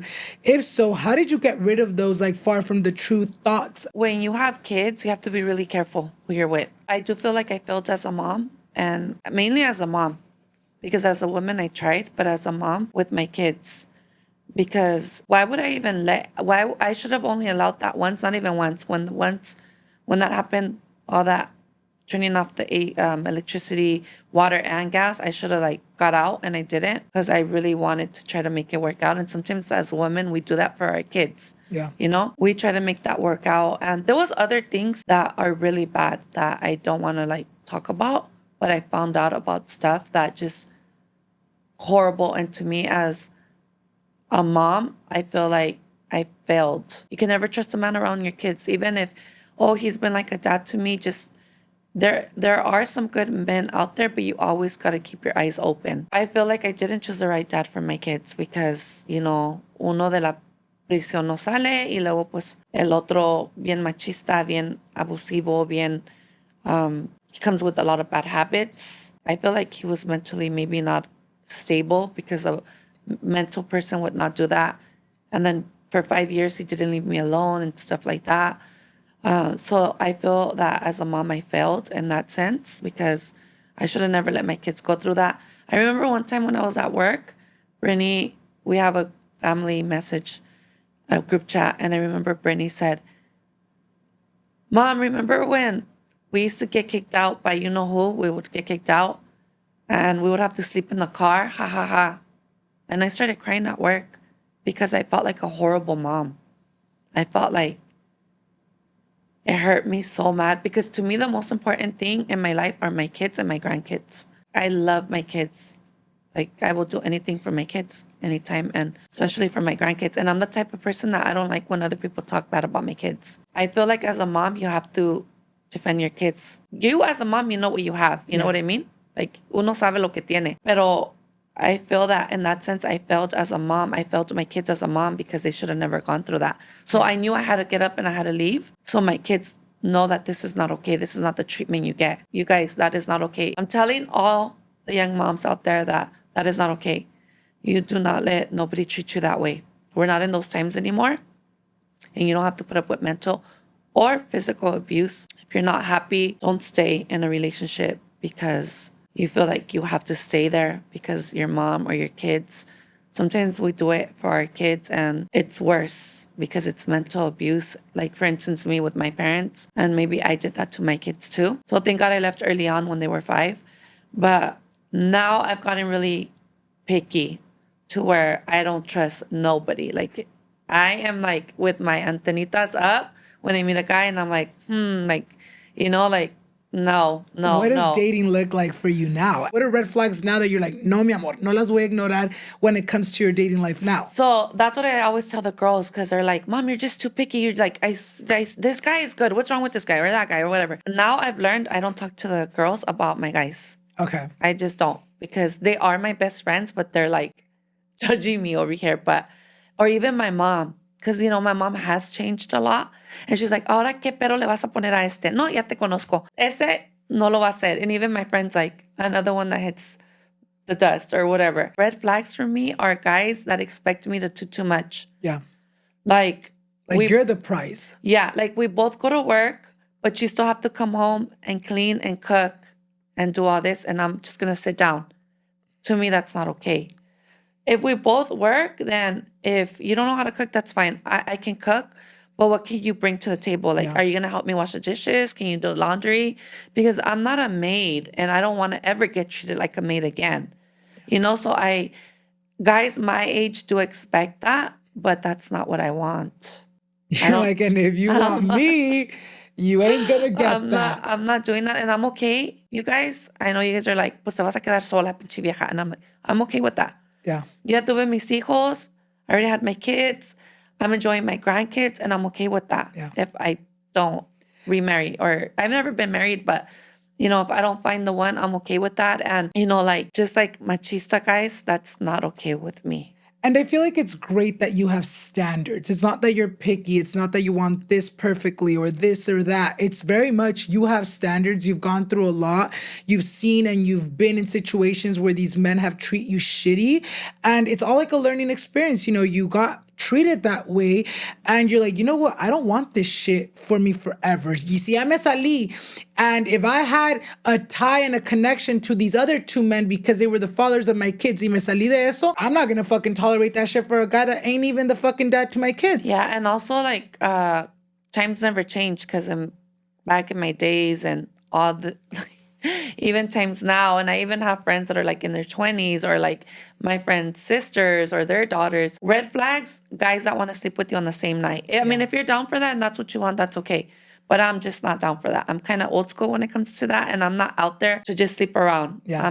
That's not my thing. That's not what I want. So when I see guys, that's what they want. that's a red flag for me. You're like, I don't want you. Yeah, that's not what I want. Literally. I love that. Yo, en verdad que sí. You know, even I've sat with her twice, you guys, and I love your story. And I just want to say thank you so much for taking the time to really sit down with us, to tell your story, and for us to get to know you a little bit better. Ya para terminar el episodio del día de hoy, ¿en dónde te miras tú en los próximos 5 años? Pues having a animal rescue. I see myself in a ranch so if you guys don't know this about me, I'm a big animal lover. I just don't love dogs. I love dogs, cats, horses, donkeys, sheep, goats, everything. I love animals. That's my thing. Like, my dream guy is un guy que tenga un ranch, que me compre ya quiero que me compren un ranch. She's like, I don't want to sleep with you. But I want you to buy me this. Like, I want to sleep with you, pero cómprame casa y rancho y todo. I wish I could have a ranch. Yeah. And I could have animals, but mainly I would love to rescue animals. Aww. And so to me, one of my big things is I don't know why every time I meet a guy, they don't like dogs. And so currently I had 5 dogs. So I recently, in March, I lost my husky of 10 years. So that was really sad for me, and I cried a lot. And I know a lot of you guys follow the Murillo twins, and you guys seen my daughters, and I was being a Maria Magdalena on there crying because, my dog. So a lot of the guys that I do meet, they don't like dogs. And then I'm like, I test them out first, and I'll say like, oh, what do you think about dogs? Oh, I don't like them. They're not for me. I cut them. I'm like, that's it. Yeah, and that's all I gotta they hear. try to bring it back like, no. Oh, and I'm like, yes, because I have, 4 dogs. 4 dogs. And then they try to like take it back like, no, I'm okay with it. It's that I don't have time. But I know they really don't like the dogs. Y no me los van a tratar bien. So to me, my dogs are very important because they're like my kids. Yeah. Like my kids are grown. And Gordo loves dogs. Está igual que yo. I've made him like that. Brittany too. All of my kids. To me, I see myself en un rancho rescuing animals because I love animals. Pero animals that have gone through like abuse or that neglect. So that would be a dream of mine. Yo también, yo tengo 4, and that's my first thing when people come over and they're like, tus perros, mi amor, ahí está la puerta, si no te gusta que tengo 4, vete. Yes, that's me. I'm like, sorry, like, but they're my kids and I love them, and I don't know what to say. All I could say is I'm stuck with them. They're my life. Y cuando they pass on to a better life, I'm going to get more. Yo pienso que when my husky passed away, Hachi, si yo no hubiera tenido because at first when he passed away, I felt guilty because my other dogs are so spoiled, and then they would come to me. And I just felt like, I feel so like guilty giving them love and he's not here. But honestly, they got me through it. But I also want to tell you guys, ni empiecen a estarme hablando because they do this a lot. Like, I found a dog, help me rescue. I can't do rescue. And I cannot do foster anymore because Arlo, the way he has been, he's a very jealous dog. And the husky and Arlo started fighting a lot. He doesn't allow another dog, so I can't do it no more. I can't foster. You're like, I'm not the problem. If it was me, I would have like another 5 dogs, but until I get a ranch and I'm able to keep them apart, I cannot foster. So it just stresses me out because they do message me a lot. Like, so don't fucking please DM me. Don't stress me out. No, I love that, you guys. Ya escucharon, no le pinche manden mensaje porque no les va a responder. I just, it took a toll on me, and it brought me down a lot because I was so stressed out. So I have this other girl that I was friends with. People would message us, and she would help me. She would help me a lot to find fosters. And I had this other girl, she would help me find fosters. And nobody, ever since COVID, nobody's doing it no more. Like, everybody just kind of gave up. Yeah. So I can't. You can't. I can't do it. It takes a village, and nobody wants to help. So I can't do it on my own. At a point, I was fostering up to 8 dogs. So people would be like, I have 2-3 dogs. I can't do it. Yes, you could. I did it with 4 or 5 dogs, and I would bring 3 more on. So you could, but right now I just can't. Sorry, you guys. Wait until I get a ranch. You're like, espérense, va a haber señales. I love that. Thank you so much for your time. Yo sé que allá en casita a ustedes les encantó el episodio del día de hoy. Si no la han seguido, amigas, aquí les voy a dejar all her social medias down below. Y también no se les olvide seguirme a mí so you guys won't miss any future episodes. And with that being said, thank you so much for being here. Thank you for having me. And thank you guys so much for watching. And I hope you guys enjoyed the season finale to season 5. and we'll see you guys in the next one. Bye, Thank guys. Yay! We did it.